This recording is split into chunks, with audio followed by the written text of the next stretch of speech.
नमोकार जोरी नमोकार जोरी श्री हरि कृष्ण मनाए बहोरी। तेग बहादुर परम कृपाला गुर परम कृपाला। श्री गुरु गोबिंद सिंह विसाला।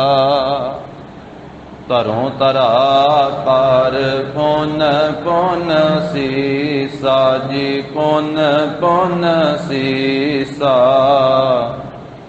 बंदों बार बार जगदीशा। जिस मह अमृत ज्ञान है माणिक भगत वैराग। श्री गुरु ग्रंथ साहिब उदद बंदों कर अनुराग। एक अंकारा सतगुरु तेह प्रसाद सच होए। वाहिगुरु जी की फतेह विघ्न विनाशन सोए। वाहिगुरु जी की फतेह विघ्न विनाशन सोए। श्री वाहिगुरु साहिब श्री पहुंचे अपना सतना।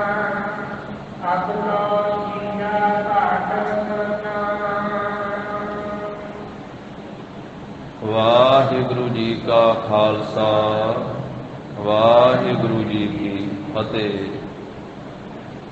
पतित पावन भगत वत्सल अंतरजामी दसां पातशाहियां दी जोत धन श्री गुरु ग्रंथ साहिब जी महाराज सतगुरां दी अपर अपार किरपा रहमत दा सदका धन धन श्री गुरु नानक देव साहिब जी महाराज सतगुरां दे पावने अस्थान सचखंड दरबार गुरुद्वारा श्री बेर साहिब जी विखे सजे होए सुंदर दीवान दी हाजरी भर रही गुरु की साजी नवाजी हुई साध संगत जीओ। सतगुरां ने किरपा कीती है सत संगत का अमोलक सुभागा समा प्राप्त होया है। गुरु साहब जी के दर्शन प्राप्त होए। मानस जन्म दियां ये घड़ियां भागां वालियां हन। वड भागी हर संगत पावै भागहीन भ्रम चोटां खावै। बिन भागां सत संग ना लभै बिन संगत मैल भरीजै जीओ। बिना भागां तो सत संगत प्राप्त नहीं हुंदी ते बिना गुरु की संगत तो जीवन दे विच मैल भर जाती है। मैल भी कई प्रकार दी शलं छिद्रं कोट विघ्नं अपराधं किलविख मलं। कई तरह की मैल मन नूं लग जाती है। गुरु की संगत तो बिना ते मन मैला हो जाता। ते मैले मन की निशानी महाराज साहब जी ने दसी है अमृत बाणी दे अंदर कि मैले मन नूं फिर नाम चंगा नहीं लगता। मैले मन नूं गुरु की संगत चंगी नहीं लगती। मैले मन नूं भाव भगती चंगी नहीं लगती। मैले मन की ऐसी हालत है। ते उज्जल मन की यह निशानी है उहदे विच शरधा होवेगी भावना होवेगी। उसनूं संगत भी चंगी लगेगी। उसनूं गुरु साहब जी के स्थान भी चंगे लगणगे। गुरु साहब जी का दर्शन शरधा भावना नाल करेगा ते गुरु साहब जी की हरेक किरत चंगी लगेगी। ये निर्मल मन की निशानी है। ते मन पापां दी मैल दे नाल मैला हो जाता। ਤੇ ਪਾਪੀ ਬਣ ਜਾਂਦਾ। ਭਗਤ ਕਬੀਰ ਸਾਹਿਬ ਜੀ ਨੇ ਐਸੇ ਮਨ ਦੀ ਹਾਲਤ ਦੱਸੀ ਹੈ। ਕਬੀਰ ਪਾਪੀ ਭਗਤ ਨਾ ਭਾਵਈ, ਹਰ ਪੂਜਾ ਨਾ ਸੁਹਾਏ। ਕਹਿੰਦੇ ਪਾਪੀ ਜੀਵ ਨੂੰ ਪ੍ਰਭੂ ਦੀ ਭਗਤੀ ਨਹੀਂ ਭਾਉਂਦੀ, ਵਾਹਿਗੁਰੂ ਜੀ ਦੀ ਪੂਜਾ ਸੇਵਾ ਨਹੀਂ ਚੰਗੀ ਲੱਗਦੀ। ਕਹਿੰਦੇ ਉਸ ਦੀ ਹਾਲਤ ਮੱਖੀ ਦੀ ਤਰ੍ਹਾਂ ਹੈ। ਮੱਖੀ ਚੰਦਨ ਨੂੰ ਛੱਡ ਕੇ, ਸੁਗੰਧੀ ਨੂੰ ਛੱਡ ਕੇ ਗੰਦਗੀ ਵਾਲੇ ਥਾਂ ਤੇ ਬੈਠਦੀ ਹੈ। ਕਬੀਰ ਪਾਪੀ ਭਗਤ ਨਾ ਭਾਵਈ, ਹਰ ਪੂਜਾ ਨਾ ਸੁਹਾਏ। ਮਾਖੀ ਚੰਦਨ ਪਰ ਹਰੈ, ਜਹ ਬਿਗੰਧ ਤਹ ਜਾਏ। ਜਿੱਥੇ ਗੰਦਗੀ ਹੈ ਮੱਖੀ ਉੱਥੇ ਜਾ ਕੇ ਬੈਠਦੀ ਹੈ। ਤੇ ਮੈਲੇ ਮਨ ਦੀ ਵੀ ਐਸੀ ਹਾਲਤ ਹੈ, ਗੁਰੂ ਕੀ ਸੰਗਤ ਛੱਡ ਕੇ ਕੁਸੰਗਤ ਵੱਲ ਨੂੰ ਜਾਂਦਾ ਹੈ। ਗੁਰਬਾਣੀ ਦੇ ਅੰਦਰ ਮਹਾਰਾਜ ਸਾਹਿਬ ਜੀ ਨੇ ਦੱਸਿਆ ਹੈ ਕਿ ਨਾਮ ਕਿੰਨਾਂ ਨੂੰ ਚੰਗਾ ਲੱਗਦਾ ਹੈ, ਕਿੰਨਾਂ ਨੂੰ ਮਿੱਠਾ ਲੱਗਦਾ ਹੈ, ਕਿੰਨਾਂ ਨੂੰ ਪਿਆਰਾ ਲੱਗਦਾ ਹੈ ਤੇ ਕਿੰਨਾਂ ਨੂੰ ਨਹੀਂ ਲੱਗਦਾ। ਦੋਵੇਂ ਪੱਖ ਹੀ ਗੁਰਬਾਣੀ ਅੰਦਰ ਦੱਸੇ।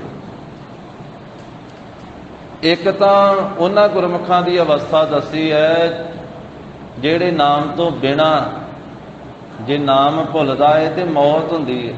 ਨਾਮ ਤੋਂ ਬਿਨਾਂ ਜਿਉਂਦੇ ਹੀ ਨਹੀਂ ਰਹਿ ਸਕਦੇ।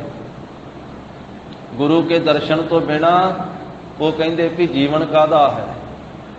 ਜਿਵੇਂ ਮੱਛੀ ਪਾਣੀ ਤੋਂ ਬਿਨਾਂ ਤੜਫਦੀ ਹੈ, ਇਸ ਤਰ੍ਹਾਂ ਸੰਗਤ ਤੋਂ ਵਾਂਝੇ ਹੋ ਕਰਕੇ ਉਹ ਤੜਫਦੇ ਆ, ਨਾਮ ਤੋਂ ਬਿਨਾਂ ਉਹ ਇਸ ਤਰ੍ਹਾਂ ਤੜਫਦੇ ਆ। ਇਹ ਗੁਰਮੁਖਾਂ ਦੀ ਨਿਸ਼ਾਨੀ ਹੈ। ਜਿਵੇਂ ਜਗਤ ਗੁਰੂ ਜੀ ਨੇ ਆਪ ਆਪਣੀ ਰਸਨਾ ਤੋਂ ਫਰਮਾਇਆ, ਆਖਾਂ ਜੀਵਾਂ ਵਿਸਰੈ ਮਰ ਜਾਓ। ਜੇ ਨਾਮ ਨੂੰ ਆਖਦਾ ਹਾਂ ਤਾਂ ਜਿਉਂਦਾ ਹਾਂ, ਜੇ ਵਿਸਰ ਜਾਂਦਾ ਹੈ ਤਾਂ ਮਰ ਜਾਂਦਾ ਹਾਂ। ਇਹ ਬਾਹਰਲੀ ਮੌਤ ਦੀ ਗੱਲ ਨਹੀਂ ਕੀਤੀ, ਇਹ ਅੰਦਰਲੀ ਮੌਤ ਦੀ ਗੱਲ ਹੈ। ਆਤਮਿਕ ਮੌਤ, ਆਤਮਿਕ ਜੀਵਨ। ਜੋ ਦੂਸਰਾ ਪੱਖ ਹੈ, ਮਹਾਰਾਜ ਸਾਹਿਬ ਕਹਿੰਦੇ ਉੱਥੇ ਨਾਮ ਚੰਗਾ ਹੀ ਨਹੀਂ ਲੱਗਦਾ। ਮੈਲੇ ਮਨ ਨੂੰ, ਪਾਪੀ ਮਨ ਨੂੰ ਨਾਮ ਚੰਗਾ ਹੀ ਨਹੀਂ ਲੱਗਦਾ। ਨਾਮ ਸੁਣਤ ਜਨ ਬਿਸ਼ੂ ਡਸਾਨਾ। ਨਾਮ ਸੁਣਦਿਆਂ ਇਸ ਤਰ੍ਹਾਂ ਦੁਖੀ ਹੋ ਜਾਂਦਾ ਜਿਵੇਂ ਬਿਸ਼ੂ ਨੇ ਡੰਗ ਮਾਰ ਦਿੱਤਾ ਹੋਵੇ। ਗੁਰੂ ਸਾਹਿਬ ਕਹਿੰਦੇ ਵੀ ਨਾਮ ਕੰਨਾਂ 'ਚ ਪੈਣਾ ਹੀ ਨਹੀਂ ਪਾਉਂਦਾ, ਚੰਗਾ ਹੀ ਨਹੀਂ ਲੱਗਦਾ। ਹਰ ਇੱਕ ਨੂੰ ਥੋੜਾ ਸੰਗਤ ਚੰਗੀ ਲੱਗਦੀ ਹੈ। ਸਤਿਗੁਰੂ ਕਹਿੰਦੇ ਮੈਲੇ ਮਨ ਦੀ ਨਿਸ਼ਾਨੀ ਹੈ। ਤੇ ਮਨ ਦੀ ਮੈਲ ਗੁਰੂ ਕੀ ਸੰਗਤ ਨੇ ਹੀ ਦੂਰ ਕਰਨੀ ਹੈ। ਮਨ ਦੀ ਮੈਲ ਨਾਮ ਨੇ ਹੀ ਲਾਉਣੀ ਹੈ। ਮਨ ਮੈਲਾ ਹੈ, ਨਾਮ ਤੋਂ ਵਿਸ਼ੁੰਨਾ ਹੋ ਕੇ ਤੇ ਨਾਮ ਜਪ ਕਰਕੇ ਮਨ ਨੇ ਪਵਿੱਤਰ ਹੋਣਾ। ਮਨ ਦੀ ਮੈਲ ਨਾਮ ਨੇ ਹੀ ਲਾਉਣੀ ਹੈ। ਗੁਰੂ ਸਾਹਿਬ ਕਹਿੰਦੇ ਨਾ, ਭਰੀਏ ਹੱਥ ਪੈਰ ਤਨ ਦੇਹ, ਪਾਣੀ ਧੋਤਾ ਉੱਤਰ ਸੋਖੇਹ। ਪਹਿਲਾਂ ਸਰੀਰ ਦੇ ਮੈਲ ਦੀ ਗੱਲ ਕੀਤੀ ਹੈ ਵੀ ਪਾਣੀ ਨਾਲ ਧੋ ਕਰਕੇ ਖੇ ਉਤਰ ਜਾਂਦੀ ਹੈ। ਫਿਰ ਕੱਪੜਿਆਂ ਦੇ ਮੈਲ ਦਾ ਜ਼ਿਕਰ ਕੀਤਾ ਹੈ, ਮੂਤ ਪਲੀਤੀ ਕੱਪੜ ਹੋਏ, ਦੇ ਸਾਬੂਨ ਲਈਏ ਉਹ ਧੋਏ। ਉਹਦੇ ਤੋਂ ਅੱਗੇ ਫਿਰ ਮਤ ਨੂੰ, ਮਨ ਦੀ ਮੈਲ ਜਿਹੜੀ, ਉਹਦਾ ਜ਼ਿਕਰ ਕੀਤਾ ਹੈ। ਭਰੀਏ ਮਤ ਪਾਪਾਂ ਕੈ ਸੰਗ, ਉਹ ਧੋਪੈ ਨਾਵੈ ਕੈ ਰੰਗ। ਤਾਂ ਗੁਰੂ ਕੀ ਸੰਗਤ ਵਿੱਚ ਮਿਲਣ ਕਰਕੇ ਜਨਮਾਂ ਜਨਮਾਂਤਰਾਂ ਦੀ ਲੱਗੀ ਹੋਈ ਮਨ ਨੂੰ ਮੈਲ ਲੱਥ ਜਾਂਦੀ ਹੈ। ਕਿਉਂਕਿ ਇੱਥੇ ਨਾਮ ਦੇ ਨਾਲ ਜੁੜੀਦਾ, ਗੁਰੂ ਕੇ ਸ਼ਬਦ ਨਾਲ ਜੁੜੀਦਾ। ਸਤਿਗੁਰੂ ਕਹਿੰਦੇ ਨਾ, ਜਨਮ ਜਨਮ ਕੀ ਇਸ ਮਨ ਕੋ ਮਲ ਲਾਗੀ। ਕਈਆਂ ਜਨਮਾਂ ਦੀ ਇਸ ਮਨ ਨੂੰ ਮੈਲ ਲੱਗੀ ਹੋਈ ਹੈ। ਤੇ ਸਤਿਗੁਰੂ ਕਹਿੰਦੇ ਕਾਲਾ ਨਹੀਂ ਕੱਲਾ ਹੋਇਆ, ਇਹ ਸ਼ਾਹ ਕਾਲਾ ਹੋਇਆ। ਕੱਲਾ ਕਾਲਾ ਹੀ ਨਹੀਂ, ਐ ਗੂੜਾ ਕਾਲਾ, ਸ਼ਾਹ ਕਾਲਾ ਹੋ ਗਿਆ ਮਨ। ਜਨਮ ਜਨਮ ਕੀ ਇਸ ਮਨ ਕੋ ਮਲ ਲਾਗੀ, ਕਾਲਾ ਹੋਆ ਸਿਆਹੋ। ਠਨਲੀ ਧੋਤੀ ਉਜਲੀ ਨਾ ਹੋਵਈ, ਜੇ 100 ਧੋਵਣ ਪਾਹੋ। ਤਾਂ ਸਤਿਗੁਰੂ ਕਿਰਪਾ ਕਰਨ, ਸਾਡੇ ਮਨ ਦੀ ਪਵਿੱਤਰਤਾ ਬਣੇ। ਗੁਰੂ ਸਾਹਿਬ ਜੀ ਦਾ ਪਵਿੱਤਰ ਨਾਮ ਸਾਡੇ ਹਿਰਦੇ ਵਿੱਚ ਵਸੇ। ਸਭ ਮਾਈ ਭਾਈ ਸ਼ਰਧਾ ਭਾਵਨਾ ਸਹਿਤ ਗੁਰੂ ਕਲਗੀਧਰ ਪਾਤਸ਼ਾਹ ਧੰਨ ਸ੍ਰੀ ਗੁਰੂ ਗੋਬਿੰਦ ਸਿੰਘ ਮਹਾਰਾਜ ਸਾਹਿਬ ਜੀ ਦਾ ਇਤਿਹਾਸ ਸਰਵਣ ਕਰਨ ਤੋਂ ਪਹਿਲਾਂ, ਜਿਵੇਂ ਮਹਾਰਾਜ ਸਾਹਿਬ ਨੰਦੇੜ ਦੀ ਧਰਤੀ ਨੂੰ ਭਾਗ ਲਾ ਰਹੇ ਹਨ, ਜਿਵੇਂ ਸਿੰਘ ਉੱਥੇ ਪਹੁੰਚੇ, ਜਿਸ ਪ੍ਰਕਾਰ ਦੇ ਨਾਲ ਬਾਬਾ ਬੰਦਾ ਸਿੰਘ ਬਹਾਦਰ ਨੇ ਜੋ ਕਾਰਨਾਮੇ ਕੀਤੇ, ਉਹ ਸਾਰੇ ਸਿੰਘਾਂ ਨੇ ਜਾ ਕਰਕੇ ਮਹਾਰਾਜ ਸਾਹਿਬ ਜੀ ਨੂੰ ਬੇਨਤੀ ਕੀਤੀ ਹੈ ਤੇ ਗੁਰੂ ਸਾਹਿਬ ਜੀ ਨੇ ਬਚਨ ਕੀਤੇ ਕਿ ਸਿੰਘੋ ਆਉਣ ਵਾਲੇ ਸਮੇਂ ਦੇ ਵਿੱਚ ਖਾਲਸੇ ਦਾ ਬੋਲਬਾਲਾ ਹੋਵੇਗਾ, ਖਾਲਸੇ ਦਾ ਰਾਜ ਭਾਗ ਹੋਵੇਗਾ, ਖਾਲਸੇ ਦੀ ਚੜ੍ਹਦੀ ਕਲਾ ਹੋਵੇਗੀ। ਉਸ ਤੋਂ ਅੱਗੇ ਮਹਾਰਾਜ ਸਾਹਿਬ ਜੀ ਦੇ ਨਰੇੜ ਦੀ ਧਰਤੀ ਤੇ ਕੌਤਕ ਸ਼ਰਧਾ ਭਾਵਨਾ ਸਹਿਤ ਸਰਵਣ ਕਰੀਏ। ਮਨ ਦੀ ਇਕਾਗਰਤਾ ਹੋਵੇ, ਮਨ ਸਾਡਾ ਪਵਿੱਤਰ ਹੋਵੇ। ਸ਼ਰਧਾ ਭਾਵਨਾ ਸਹਿਤ ਉਚਾਰਨ ਕਰੋ ਜੀ। ਸਤਨਾਮ ਸ੍ਰੀ ਸਤਨਾਮ ਸ੍ਰੀ ਵਾਹਿਗੁਰੂ ਸਾਹਿਬ ਜੀ। ਸਤਨਾਮ ਸ੍ਰੀ ਵਾਹਿਗੁਰੂ ਸਾਹਿਬ ਜੀ। ਸ੍ਰੀ ਦਾ ਪਹੁੰਚੇ ਅਪਨ ਸਤਾਨਾ। ਮਹਾਰਾਜ ਸਾਹਿਬ ਜੀ ਗੋਦਾਵਰੀ ਦੇ ਕੰਢੇ ਤੇ ਜਿੱਥੇ ਬਹਾਦਰ ਸ਼ਾਹ ਜਾ ਕੇ ਮਿਲਿਆ ਸੀ, ਮਹਾਰਾਜ ਨੂੰ ਹੀਰਾ ਭੇਟ ਕੀਤਾ ਸੀ। ਸਤਿਗੁਰੂ ਜੀ ਨੇ ਉਹ ਹੀਰਾ ਗੋਦਾਵਰੀ ਦੇ ਵਿੱਚ ਸੁੱਟ ਦਿੱਤਾ ਸੀ। ਉੱਥੇ ਕਈ ਬਚਨ ਵਿਲਾਸ ਹੋਏ। ਉਸ ਤੋਂ ਬਾਅਦ ਮਹਾਰਾਜ ਸਾਹਿਬ ਜੀ ਆਪਣੇ ਅਸਥਾਨ ਤੇ ਜਿੱਥੇ ਪੜਾਅ ਲੱਗਾ ਉੱਥੇ ਪਹੁੰਚ ਗਏ। ਕਵੀ ਜੀ ਕਹਿੰਦੇ, ਜਿਸ ਵੇਲੇ ਕਵੀ ਜੀ ਨੇ ਇਤਿਹਾਸ ਲਿਖਿਆ ਹੈ, ਕਹਿੰਦੇ ਹੁਣ ਤੀਕ ਉਸ ਸਥਾਨ ਨੂੰ ਹੀਰਾ ਘਾਟ ਕਿਹਾ ਜਾਂਦਾ। ਕਵੀ ਜੀ ਨੇ ਉਸ ਵੇਲੇ ਇਹ ਪੰਕਤੀ ਲਿਖੀ ਇਤਿਹਾਸ ਦੇ ਵਿੱਚ ਕਿ ਅਬ ਲਓ ਹੀਰਾ ਘਾਟ ਬਖਾਨਾ। ਤੇ ਆਪਾਂ ਅੱਜ ਦੇ ਦਿਨ ਤੀਕ ਵੀ ਵੇਖੀਏ ਉਸ ਸਥਾਨ ਨੂੰ ਹੀਰਾ ਘਾਟ ਹੀ ਕਿਹਾ ਜਾਂਦਾ, ਜਿੱਥੇ ਮਹਾਰਾਜ ਸਾਹਿਬ ਜੀ ਨੇ ਉਹ ਹੀਰਾ ਜਿਸ ਨੂੰ ਬਹਾਦਰ ਸ਼ਾਹ ਨੇ ਬਹੁਤ ਕੀਮਤੀ ਸਮਝ ਕੇ ਦਿੱਤਾ ਸੀ ਤੇ ਮਹਾਰਾਜ ਨੇ ਵਗਾ ਕੇ ਸੁੱਟ ਦਿੱਤਾ ਸੀ ਗੋਦਾਵਰੀ ਦੇ ਵਿੱਚ, ਵਗਾ ਮਾਰਿਆ ਸੀ। ਹੁਣ ਤੀਕ ਉਸ ਨੂੰ ਹੀਰਾ ਘਾਟ ਕਿਹਾ ਜਾਂਦਾ ਹੈ, ਕਿਉਂਕਿ ਉੱਥੇ ਗੁਰੂ ਸਾਹਿਬ ਜੀ ਨੇ ਹੀਰਾ ਸੁੱਟਣਾ ਕੀਤਾ। ਇਸ ਕਰਕੇ ਉਹ ਗੋਦਾਵਰੀ ਦੇ ਉਸ ਕਿਨਾਰੇ ਦਾ ਨਾਮ ਹੀ ਹੀਰਾ ਘਾਟ ਪੈ ਗਿਆ ਉਸ ਦਿਨ ਤੋਂ। ਜਦੋਂ ਸੁੱਟਿਆ ਸੀ ਗੋਦਾਵਰੀ ਦੇ ਵਿੱਚ, ਵੇਖਦਿਆਂ ਹੋਇਆਂ ਬਹਾਦਰ ਸ਼ਾਹ ਹੈਰਾਨ ਹੋ ਗਿਆ ਸੀ। ਇਹ ਤੇ ਬਹੁਤ ਕੀਮਤੀ ਸੀ, ਇਹ ਪਾਣੀ ਵਿੱਚ ਸੁੱਟ ਦਿੱਤਾ ਮਹਾਰਾਜ ਸਾਹਿਬ ਜੀ ਨੇ। ਤੇ ਸਤਿਗੁਰੂ ਜੀ ਨੇ ਸਮਝਾਇਆ ਸੀ ਵੀ ਬਹਾਦਰ ਸ਼ਾਹ ਸਭ ਤੋਂ ਕੀਮਤੀ ਹੀਰਾ ਤੇ ਵਾਹਿਗੁਰੂ ਦਾ ਨਾਮ ਹੀ ਆ, ਪ੍ਰਭੂ ਦਾ ਨਾਮ ਹੀ ਸਭ ਤੋਂ ਕੀਮਤੀ ਹੀਰਾ। ਜਦੋਂ ਆਪਾਂ ਗੁਰੂ ਕੀ ਬਾਣੀ ਪੜ੍ਹਦੇ ਹਾਂ ਜਾਂ ਸੁਣਦੇ ਹਾਂ ਤੇ ਗੁਰਬਾਣੀ ਦੇ ਅੰਦਰ ਹੀਰਾ, ਲਾਲ, ਮੋਤੀ, ਮਾਣਕ, ਰਤਨ, ਇਹ ਬਹੁਤ ਵਾਰੀ ਬਚਨ ਆਉਂਦੇ ਤੇ ਸਤਿਗੁਰੂ ਨਾਮ ਨੂੰ ਹੀ ਕਹਿੰਦੇ ਆ ਕਿ ਨਾਮ ਹੀ ਰਤਨ ਵਾ, ਨਾਮ ਹੀ ਹੀਰਾ ਵਾ। ਗੁਰੂ ਦਾ ਸ਼ਬਦ ਹੀ ਰਤਨ ਹੈ, ਇਹ ਗੁਰਬਾਣੀ ਹੀ।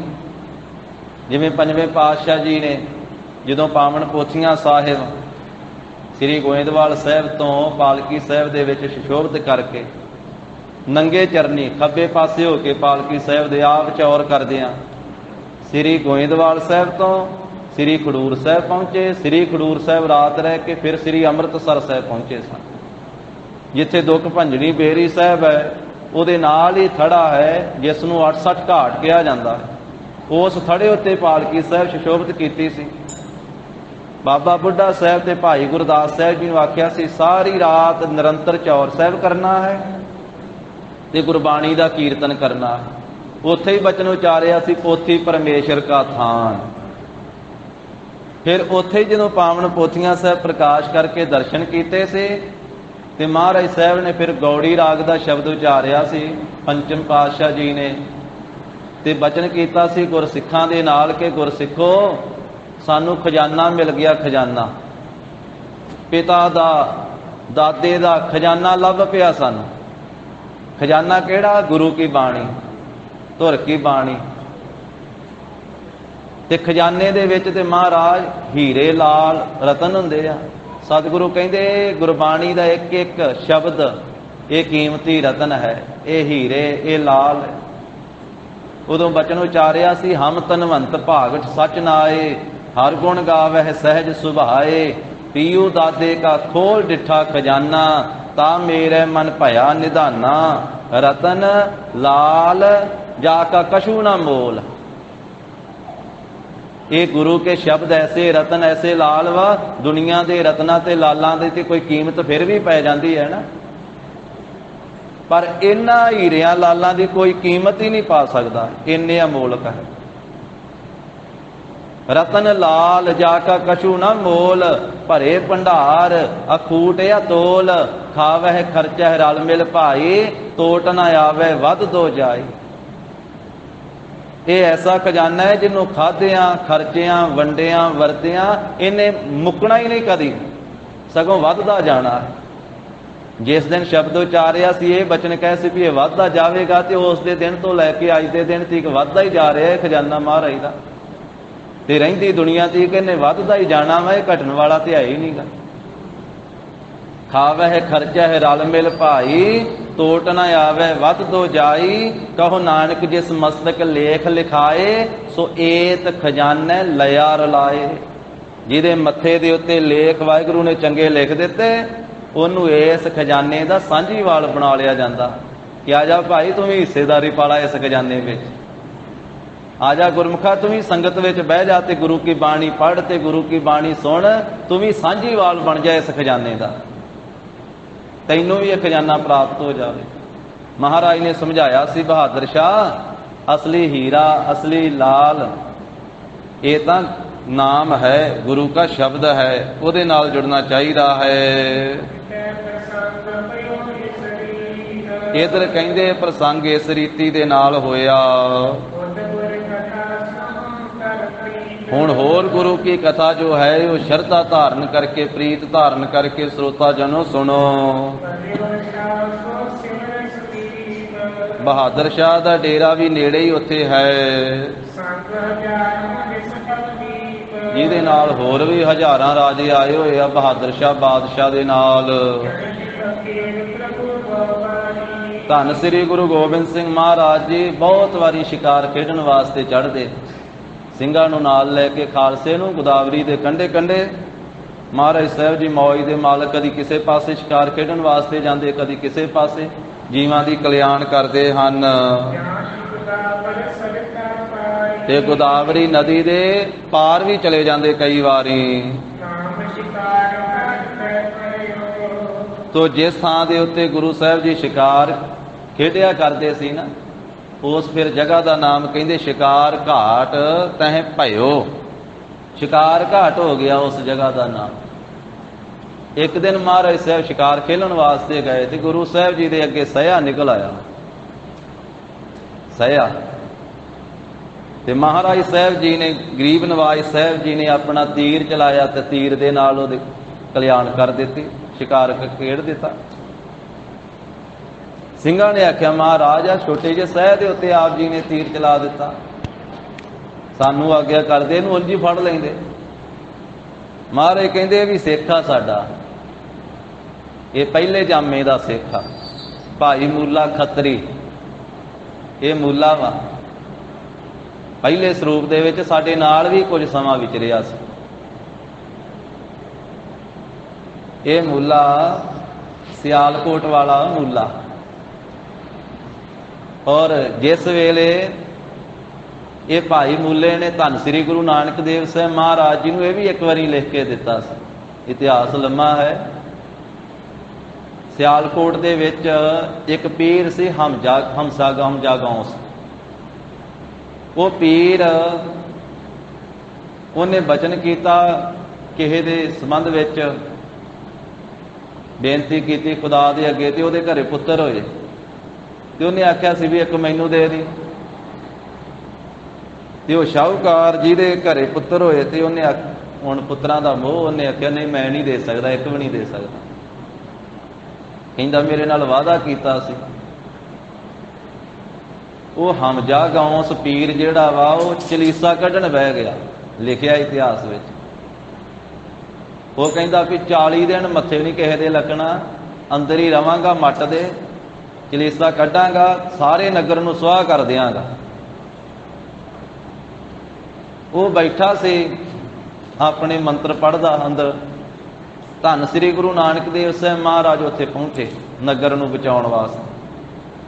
ਜਦੋਂ ਪਹੁੰਚੇ ਤੇ ਮਹਾਰਾਜ ਸਾਹਿਬ ਜੀ ਨੇ ਉਹਦੇ ਮੱਟ ਵੱਲੇ ਜਦੋਂ ਦ੍ਰਿਸ਼ਟੀ ਪਾਈ ਨਾ, ਤੇ ਉਹਦੇ ਗੁੰਮਟ ਵਿੱਚ ਤਰੇੜਾਂ ਪੈ ਗਈਆਂ, ਜਿਹਦੇ ਵਿੱਚ ਉਹ ਬੈਠਾ ਸੀ। ਭੱਜ ਕੇ ਬਾਹਰ ਨਿਕਲਿਆ, ਸੂਰਜ ਦੀਆਂ ਕਿਰਨਾਂ ਅੰਦਰ ਚਲੇ ਗਈਆਂ। ਕਹਿੰਦਾ ਮੇਰਾ ਚਲੀਸਾ ਭੰਗ ਹੋ ਗਿਆ।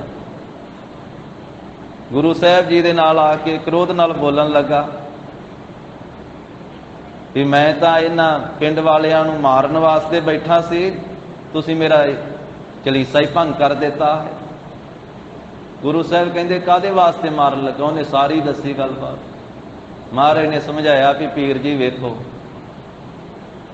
ਵੀ ਤੁਸੀਂ ਫੇਰ ਸਭ ਕੁਝ ਛੱਡ ਕੇ ਵੀ ਇੰਨਾ ਜਪ ਤਪ ਕੀਤਾ, ਰਿੱਧੀਆਂ ਸਿੱਧੀਆਂ ਹਾਸਲ ਕੀਤੀਆਂ, ਇੰਨਾ ਤਪੱਸਿਆ ਕੀਤੀ, ਤੇ ਫੇਰ ਇਹ ਮੋਹ ਦੇ ਵਿੱਚ ਫਸੇ ਫਿਰਦੇ ਜੇ।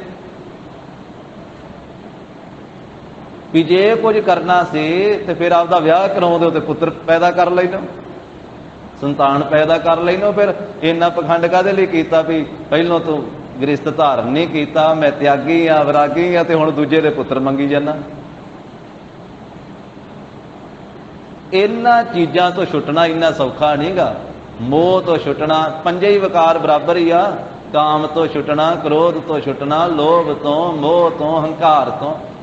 ਬੰਦਾ ਪਰਿਵਾਰ ਛੱਡ ਸਕਦਾ, ਵਿਆਹ ਕਰਾਉਣਾ ਵੀ ਛੱਡ ਸਕਦਾ ਵੀ ਆਪਾਂ ਗ੍ਰਸਥ ਨਹੀਂ ਧਾਰਨ ਕਰਨਾ। ਮੋਹ ਦੂਜੇ ਬੰਨੇ ਪੈ ਜਾਂਦਾ, ਚੇਲੇ ਚੇਲੀਆਂ ਦੇ ਵਿੱਚ। ਆਪਦੇ ਘਰ ਦੇ ਜੀ ਤੇ 5-7 ਹੀ ਹੋਣਗੇ ਨਾ, ਤੇ ਡੇਰੇ ਤੇ ਸਵੇਰ ਤੋਂ ਸ਼ਾਮ ਤੱਕ ਕਿੰਨਿਆਂ ਨੇ ਆਉਣਾ, ਉਧਰ ਮੋਹ ਪੈ ਜਾਂਦਾ। ਬਾਣੀ ਚ ਮਹਾਰਾਜ ਸਾਹਿਬ ਨੇ ਸਾਰਾ ਦੱਸਿਆ। ਗ੍ਰਹਿਓ ਤਾਜ ਬਣ ਖੰਡ ਜਾਈਏ, ਚੁਣ ਖਾਈਏ ਕੰਦਾ, ਅਜ ਉਹ ਵਿਕਾਰ ਨਾ ਛੋਡਾਈ, ਪਾਪੀ ਮਨ ਮੰਦਾ। ਫਿਰ ਵੀ ਵਿਕਾਰ ਨਹੀਂ ਛੱਡਦੇ, ਐਸਾ ਮੰਦਾ ਪਾਪੀ ਮਨ ਹੈ। ਮਹਾਰਾਜ ਨੇ ਸਮਝਾਇਆ। ਸਤਿਗੁਰੂ ਕਹਿਣ ਲੱਗੇ ਕਿ ਪੀਰ ਜੀ ਸਾਰੇ ਪਿੰਡ ਨੂੰ ਕਿਉਂ ਖਤਮ ਕਰਨ ਲੱਗੇ ਹੋ? ਜੇ ਇੱਥੇ ਕੋਈ ਇੱਕ ਅੱਧਾ ਮਾੜਾ ਹੈ ਤੇ ਚੰਗੇ ਵੀ ਲੋਕ ਹੋਣਗੇ ਇਸ ਪਿੰਡ ਦੇ ਵਿੱਚ। ਸਾਰੀ ਦੁਨੀਆ ਮਾੜੀ ਨਹੀਂ ਹੁੰਦੀ ਤੇ ਸਾਰੇ ਚੰਗੇ ਵੀ ਨਹੀਂ ਹੁੰਦੇ। ਇਹ ਰਲਵੀਂ ਸ੍ਰਿਸ਼ਟੀ ਚੱਲਦੀ ਆਈ ਆ ਤੇ ਇਹਨੇ ਰਲਵੀਂ ਨਹੀਂ ਚੱਲਦੀ ਰਹਿਣਾ। ਸਾਧ ਸੰਗਤ ਜੀ, ਸਾਰੇ ਸੰਸਾਰ ਦੀ ਗੱਲ ਕੀ ਕਰਨੀ ਆ, ਆਪਣੇ ਘਰ ਦੀ ਗੱਲ ਕਰ ਲਈਏ। ਹਰੇਕ ਇੱਕ ਘਰ ਵਿੱਚ ਸਾਰੇ ਮਾੜੇ ਵੀ ਨਹੀਂ ਹੁੰਦੇ ਤੇ ਚੰਗੇ ਵੀ ਨਹੀਂ ਹੁੰਦੇ। ਇੱਕ ਇੱਕ ਘਰ ਦੇ ਵਿੱਚ ਦੁਸ਼ਟ ਵੀ ਹੁੰਦਾ ਵਾ ਤੇ ਸੰਤ ਵੀ ਹੁੰਦਾ ਵਾ। ਇਹ ਵਾਹਿਗੁਰੂ ਦੀ ਲੀਲਾ ਦਾ ਕੋਈ ਪਤਾ ਨਹੀਂ, ਪਿਓ ਦੁਸ਼ਟ ਹੋਵੇ ਤੇ ਪੁੱਤਰ ਸੰਤ ਹੋਵੇ, ਪਿਤਾ ਸੰਤ ਹੋਵੇ ਤੇ ਪੁੱਤਰ ਵੀ ਦੁਸ਼ਟ ਹੋ ਸਕਦਾ। ਸਵੇਰੇ ਸ਼ਾਮੀ ਗੁਰੂ ਰਾਮਦਾਸ ਸਾਹਿਬ ਮਹਾਰਾਜ ਦਾ ਬਚਨ ਆਪਾਂ ਰੋਜ਼ ਪੜ੍ਹਦੇ ਆ। ਹਰ ਜੁਗ ਜੁਗ ਭਗਤੇ ਉਪਾਇਆ, ਪੈਜ ਰੱਖਦਾ ਆਇਆ ਰਾਮ ਰਾਜੇ, ਹਰਨਾਕਸ਼ ਦੁਸ਼ਟ ਹਰ ਮਾਰਿਆ, ਪ੍ਰਹਿਲਾਦ ਤਰਾਇਆ। ਹਰਨਾਕਸ਼ ਪਿਤਾ ਵਾ ਤੇ ਪ੍ਰਹਿਲਾਦ ਪੁੱਤਰ ਵਾ। ਪਿਤਾ ਨੂੰ ਦੁਸ਼ਟ ਆਖਿਆ ਤੇ ਪੁੱਤਰ ਪ੍ਰਹਿਲਾਦ ਭਗਤ ਵਾ। ਤੋ ਇਸ ਕਰਕੇ ਮਹਾਰਾਜ ਸਾਹਿਬ ਜੀ ਨੇ ਉਸ ਵੇਲੇ ਆਖਿਆ, ਭਾਈ ਮਰਦਾਨਿਆ ਟਕਾ ਲੈ ਤੇ ਜਾ ਸਾਰੇ ਨਗਰ 'ਚ ਆਵਾਜ਼ ਦੇ ਕੇ ਆ, ਬਾਜ਼ਾਰ ਦੇ ਵਿੱਚ ਸੱਚ ਤੇ ਝੂਠ ਖਰੀਦ ਕੇ ਲਿਆ। ਉੱਚੀ ਆਵਾਜ਼ ਦਿੰਦਾ ਜਾਵੀਂ ਵੀ ਸੱਚ ਤੇ ਝੂਠ ਖਰੀਦਣ ਵਾਸਤੇ ਆਇਆ ਵਾ, ਕੋਈ ਵੇਚੋ। ਗਏ ਬਾਜ਼ਾਰ ਵਿੱਚ ਭਾਈ ਮਰਦਾਨਾ ਜੀ ਵੱਖ-ਵੱਖ ਦੁਕਾਨਾਂ ਤੇ ਕਿ ਭਾਈ ਮੈਨੂੰ ਸੱਚ ਤੇ ਝੂਠ ਚਾਹੀਦਾ ਵਾ, ਇਹ ਟਕੇ ਦਾ ਸੱਚ ਝੂਠ ਦੇ ਦਿਓ। ਕਈਆਂ ਨੇ ਝਿੜਕਿਆ, ਕਈਆਂ ਨੇ ਮਖੌਲ ਕੀਤੇ ਵੀ ਇਹ ਕਿਹੜਾ ਸੌਦਾ ਤੋਂ ਲੈਣ ਆ ਗਿਆ। ਉਂਝ ਮਹਾਰਾਜ ਦੀਆਂ ਜੁਗਤੀਆਂ ਵੇਖੋ, ਗੁਰੂ ਸਾਹਿਬ ਦਾ ਢੰਗ ਤਰੀਕਾ ਵੇਖੋ। ਜਿੱਥੇ ਜਿੱਥੇ ਗਏ ਕੋਈ ਵੱਖ ਤਰ੍ਹਾਂ ਦੀ ਜੁਗਤੀ ਦੇ ਨਾਲ ਹੀ ਉਪਦੇਸ਼ ਦਿੱਤਾ ਗਰੀਬ ਨਵਾਜ ਸਾਹਿਬ ਜੀ। ਫਿਰ ਉਸ ਵੇਲੇ ਮੂਲੇ ਖੱਤਰੀ ਦੀ ਦੁਕਾਨ ਤੇ ਜਦੋਂ ਭਾਈ ਮਰਦਾਨਾ ਜੀ ਗਏ ਨਾ ਸਿਆਲਕੋਟ ਦੇ ਵਿੱਚ, ਉਹਨੇ ਆਖਿਆ ਗਾਹਕ ਕਿਉਂ ਜਾਣ ਦੇਣਾ। ਪਾਸ ਬਿਠਾ ਲਿਆ, ਕਾਗਜ਼ ਦੇ ਉੱਤੇ ਲਿਖ ਦਿੱਤਾ ਵੀ ਮਰਨਾ ਸੱਚ, ਜਿਉਣਾ ਝੂਠ। ਤੇ ਟਕਾ ਲੈ ਲਿਆ ਤੇ ਕਾਗਜ਼ ਭਾਈ ਮਰਦਾਨੇ ਨੂੰ ਦੇ ਦਿੱਤਾ। ਭਾਈ ਮਰਦਾਨਾ ਜੀ ਉਹ ਲੈ ਕੇ ਕਾਗਜ਼ ਮਹਾਰਾਜ ਸਾਹਿਬ ਜੀ ਦੇ ਪਾਸ ਆ ਗਏ। ਮਹਾਰਾਜ ਆਹ ਦਿੱਤਾ ਵਾ ਇੱਕ ਦੁਕਾਨਦਾਰ ਨੇ, ਜਿਹੜਾ ਸੌਦਾ ਤੁਸੀਂ ਮੈਨੂੰ ਖਰੀਦਣ ਵਾਸਤੇ ਆਖਿਆ ਸੀ। ਸਤਿਗੁਰੂ ਕਹਿੰਦੇ ਪੀਰ ਜੀ ਵੇਖੋ, ਇਸ ਨਗਰ ਵਿੱਚ ਐਸੇ ਲੋਕ ਵੀ ਬੈਠੇ ਆ ਵੀ ਮਰਨਾ ਸੱਚ ਤੇ ਜਿਉਣਾ ਝੂਠ। ਜਿਹੜੇ ਪਹਿਲਾਂ ਹੀ ਮਰਨਾ ਸੱਚ ਮੰਨੀ ਬੈਠੇ, ਉਹਨਾਂ ਨੂੰ ਤੁਸੀਂ ਕੀ ਮਾਰੋਗੇ ਚਲੀਸਾ ਕੱਢ ਕੇ। ਕੋਈ ਹੋਸ਼ ਕਰ ਤੇ ਬੰਦਗੀ ਕਰ, ਇਧਰਲੇ ਪਾਸੇ ਆਪਣਾ ਸਮਾਂ ਖਰਾਬ ਨਾ ਕਰ। ਇਹ ਦੁਨੀਆ ਦੇ ਵਿੱਚ, ਇਹ ਦੁਨੀਆ ਰੰਗ ਬਰੰਗੀ ਆ, ਇਹਦੇ ਵਿੱਚ ਚੰਗੇ ਵੀ ਆ ਤੇ ਮਾੜੇ ਵੀ ਆ। ਆਪਾਂ ਜਪਜੀ ਸਾਹਿਬ ਪੜ੍ਹਦੇ ਸਾਧ ਸੰਗਤ ਜੀ, ਮਹਾਰਾਜ ਦਾ ਹੁਕਮ ਆ ਹਰੇਕ ਗੁਰਸਿੱਖ 5 ਬਾਣੀਆਂ ਦਾ ਅੰਮ੍ਰਿਤ ਧਾਰੀ ਗੁਰਸਿੱਖ ਅੰਮ੍ਰਿਤ ਵੇਲੇ 5 ਬਾਣੀਆਂ ਦਾ ਨਿਤਨੇਮ ਕਰੇ, ਸ਼ਾਮੀ ਰਹਿਰਾਸ ਸਾਹਿਬ ਦਾ ਨਿਤਨੇਮ ਕਰੇ, ਰਾਤੀ ਕੀਰਤਨ ਸੋਹਿਲੇ ਦਾ ਨਿਤਨੇਮ ਕਰੇ। ਤੇ ਜਪਜੀ ਸਾਹਿਬ ਚ ਮਹਾਰਾਜ ਨੇ ਇਹ ਦੋ ਪ੍ਰਕਾਰ ਦੀ ਸ੍ਰਿਸ਼ਟੀ ਦਾ ਜ਼ਿਕਰ ਕੀਤਾ ਵੀ ਕਰਤਾਰ ਦੀ ਕੁਦਰਤ ਵਾ, ਇਹਦੇ ਵਿੱਚ ਚੰਗੇ ਤੋਂ ਚੰਗੇ ਵੀ ਅਨੇਕਾਂ ਹੀ ਆ, ਇਹਦੇ ਵਿੱਚ ਮਾੜੇ ਤੋਂ ਮਾੜੇ ਵੀ ਅਨੇਕਾਂ ਹੀ। ਤੇ ਇਸ ਤਰ੍ਹਾਂ ਹੀ ਇਹ ਸ੍ਰਿਸ਼ਟੀ ਚੱਲਦੀ ਆਈ ਆ ਤੇ ਇਸੇ ਤਰ੍ਹਾਂ ਹੀ ਇਹਨੇ ਚੱਲਦੇ ਰਹਿਣਾ। ਇਹ ਦੋਵੇਂ ਲਹਿਰਾਂ ਆਦਿ ਕਾਲ ਤੋਂ ਜਿਉਂ ਸ੍ਰਿਸ਼ਟੀ ਪੈਦਾ ਕੀਤੀ ਪਰਮੇਸ਼ਰ ਨੇ, ਇਹ ਚੰਗਿਆਂ ਦੀ ਵੀ ਕਮੀ ਨਹੀਂ ਤੇ ਮਾੜਿਆਂ ਦੀ ਵੀ ਇੱਥੇ ਕਮੀ ਕੋਈ ਨਹੀਂ। ਅਸੰਖ ਜਪ, ਸੰਖ ਨਾਮ ਹੁੰਦਾ ਗਿਣਤੀ ਦਾ, ਸੰਖਿਆ ਦਾ, ਤੇ ਐੜਾ ਅਗੇਤਰ ਲਾਇਆ ਅਸੰਖ, ਵੀ ਜਿਹਦੀ ਗਿਣਤੀ ਨਹੀਂ ਕੋਈ ਕਰ ਸਕਦਾ। ਇਸ ਸ੍ਰਿਸ਼ਟੀ ਵਿੱਚ ਇੰਨੇ ਜਪ ਕਰਨ ਵਾਲੇ ਆ। ਅਸੰਖ ਜਪ, ਅਸੰਖ ਭਾਓ, ਅਸੰਖ ਪੂਜਾ, ਅਸੰਖ ਤਪ ਤਾਓ, ਅਸੰਖ ਗ੍ਰੰਥ ਮੁਖ ਵੇਦ ਪਾਠ, ਅਸੰਖ ਜੋਗ ਮਨ ਰਹਿ ਉਦਾਸ, ਅਸੰਖ ਭਗਤ ਗੁਣ ਗਿਆਨ ਵਿਚਾਰ, ਅਸੰਖ ਸਤੀ ਅਸੰਖ ਦਾਤਾਰ, ਅਸੰਖ ਸੂਰ ਮੋਹ ਭਖ ਸਾਰ, ਅਸੰਖ ਮੋਨ ਲਿਵ ਲਾਏ ਤਾਰ, ਕੁਦਰਤ ਕਵਣ ਕਹਾ ਵਿਚਾਰ, ਵਾਰਿਆ ਨਾ ਜਾਵਾ ਏਕ ਵਾਰ, ਜੋ ਤੁਧ ਭਾਵੈ ਸਾਈ ਭਲੀ ਕਾਰ, ਤੂੰ ਸਦਾ ਸਲਾਮਤ ਨਿਰੰਕਾਰ। ਵਰਣਨ ਹੀ ਨਹੀਂ ਕੀਤਾ ਜਾ ਸਕਦਾ। ਤੇ ਅਖੀਰ ਤੇ ਆਖਿਆ ਉਹਨੂੰ ਭਾਉਂਦਾ ਵਾ ਤੇ ਉਹਨੇ ਇੰਨੇ ਪੈਦਾ ਕੀਤੇ ਆ ਜਪ ਤਪ ਕਰਨ ਵਾਲੇ, ਜੋ ਤੁਧ ਭਾਵੇ ਸਾਈ ਭਲੀ ਕਾਰ। ਇੰਨੀ ਸ੍ਰਿਸ਼ਟੀ ਉੱਤਮ ਤੋਂ ਉੱਤਮ ਹੈ, ਭਾਵਨਾ ਵਾਲੇ, ਜਪ ਵਾਲੇ, ਤਪ ਵਾਲੇ, ਬੰਦਗੀ ਵਾਲੇ। ਤੇ ਦੂਜਾ ਪੱਖ ਦੱਸਿਆ, ਜੇ ਚਾਨਣਾ ਪੱਖ ਦੱਸਿਆ ਨਾ ਤੇ ਮਹਾਰਾਜ ਕਹਿੰਦੇ ਇੱਥੇ ਦਿਨ ਵਾ ਤੇ ਰਾਤ ਵੀ ਨਾਲ ਹੀ ਆ, ਹਨੇਰਾ ਪੱਖ ਵੀ ਨਾਲ। ਅਗਲੀ ਪੌੜੀ ਚ ਮਹਾਰਾਜ ਕਹਿੰਦੇ ਇਸ ਸ੍ਰਿਸ਼ਟੀ ਦੇ ਵਿੱਚ ਅਸੰਖ ਮੂਰਖ, ਅੰਧ ਘੋਰ, ਅਸੰਖ ਚੋਰ, ਹਰਾਮ ਖੋਰ, ਅਸੰਖ ਅਮਰ ਕਰ ਜਾਹੇ ਜੋਰ, ਅਸੰਖ ਗਲ ਵੱਢ ਹੱਤਿਆ ਕਮਾਹੇ, ਅਸੰਖ ਪਾਪੀ ਪਾਪ ਕਰ ਜਾਹੇ, ਅਸੰਖ ਕੂੜਿਆਰ ਕੂੜੇ ਫਿਰਾਹੇ, ਅਸੰਖ ਮਲੇਸ਼ ਮਲ ਭਖ ਖਾਹੇ, ਅਸੰਖ ਨਿੰਦਕ ਸਿਰ ਕਰਹਿ ਭਾਰ, ਨਾਨਕ ਨੀਚ ਕਹਿ ਵਿਚਾਰ, ਵਾਰਿਆ ਨਾ ਜਾਵਾ ਏਕ ਵਾਰ। ਇੱਥੇ ਵੀ ਆਖਿਆ ਜੋ ਤੁਧ ਭਾਵੈ ਸਾਈ ਭਲੀ ਕਾਰ, ਤੂੰ ਸਦਾ ਸਲਾਮਤ ਨਿਰੰਕਾਰ। ਇਹ ਵੀ ਜੋ ਤੁਧ ਭਾਵੈ ਸਾਈ ਭਲੀ ਕਾਰ, ਜੋ ਉਹਨੂੰ ਭਾਉਂਦਾ ਉਹੀ ਚੰਗੀ ਕਾਰ ਆ, ਭਲੀ ਕਾਰ ਆ। ਇਹ ਸ੍ਰਿਸ਼ਟੀ ਇਸੇ ਤਰ੍ਹਾਂ ਹੀ ਚੱਲਦੀ। ਉਂਝ ਸਾਧ ਸੰਗਤ ਜੀ ਵਿਚਾਰ ਕਰੀਏ, ਉਹਨੂੰ ਭਾਉਂਦਾ ਤੇ ਸਾਰਾ ਕੁਝ ਉਹਨੇ ਹੀ ਉੱਤਮ ਪੈਦਾ ਕੀਤੇ, ਉਹਦੇ ਹੁਕਮ ਦੇ ਨਾਲ ਹੀ ਨੀਚ ਹੈ। ਉਸੇ ਨੇ ਸੋਨਾ ਪੈਦਾ ਕੀਤਾ, ਉਹਨੇ ਹੀ ਲੋਹਾ ਪੈਦਾ ਕੀਤਾ। ਜੇ ਸਾਰਾ ਸੋਨਾ ਹੀ ਪੈਦਾ ਕਰ ਦਿੰਦਾ ਤੇ ਫਿਰ ਸੋਨੇ ਦੀ ਕੀਮਤ ਇੰਨੀ ਨਾ ਪੈਂਦੀ, ਕਦਰ ਇੰਨੀ ਨਾ ਪੈਂਦੀ। ਫਿਰ ਆ ਜਿਹੜੀਆਂ ਗਰਿੱਲਾਂ ਸੀ ਇਹ ਸੋਨੇ ਦੀਆਂ ਲੱਗੀਆਂ ਹੋਣੀਆਂ ਸੀ। ਜੇ ਲੋਹੇ ਦੀ ਥਾਂ ਤੇ ਫਿਰ ਆ ਗੋਲਕ ਵੀ ਲੋਹੇ ਦੀ ਹੋਣੀ ਸੀ। ਜੇ ਇੰਨਾ ਲੋਹਾ ਪੈਦਾ ਹੁੰਦਾ ਸੀ, ਸੋਨਾ ਪੈਦਾ ਹੁੰਦਾ ਸੀ। ਉਹਨੇ ਥੋੜਾ ਪੈਦਾ ਕੀਤਾ ਸੋਨਾ, ਤੇ ਤਾਂ ਹੀ ਉਹ ਛਟਾਂਕਾਂ ਦੇ ਵਿੱਚ, ਤੋਲਿਆਂ ਦੇ ਵਿੱਚ, ਰੱਤੀਆਂ ਦੇ ਵਿੱਚ, ਮਾਸਿਆਂ ਦੇ ਵਿੱਚ ਵਿਕਦਾ।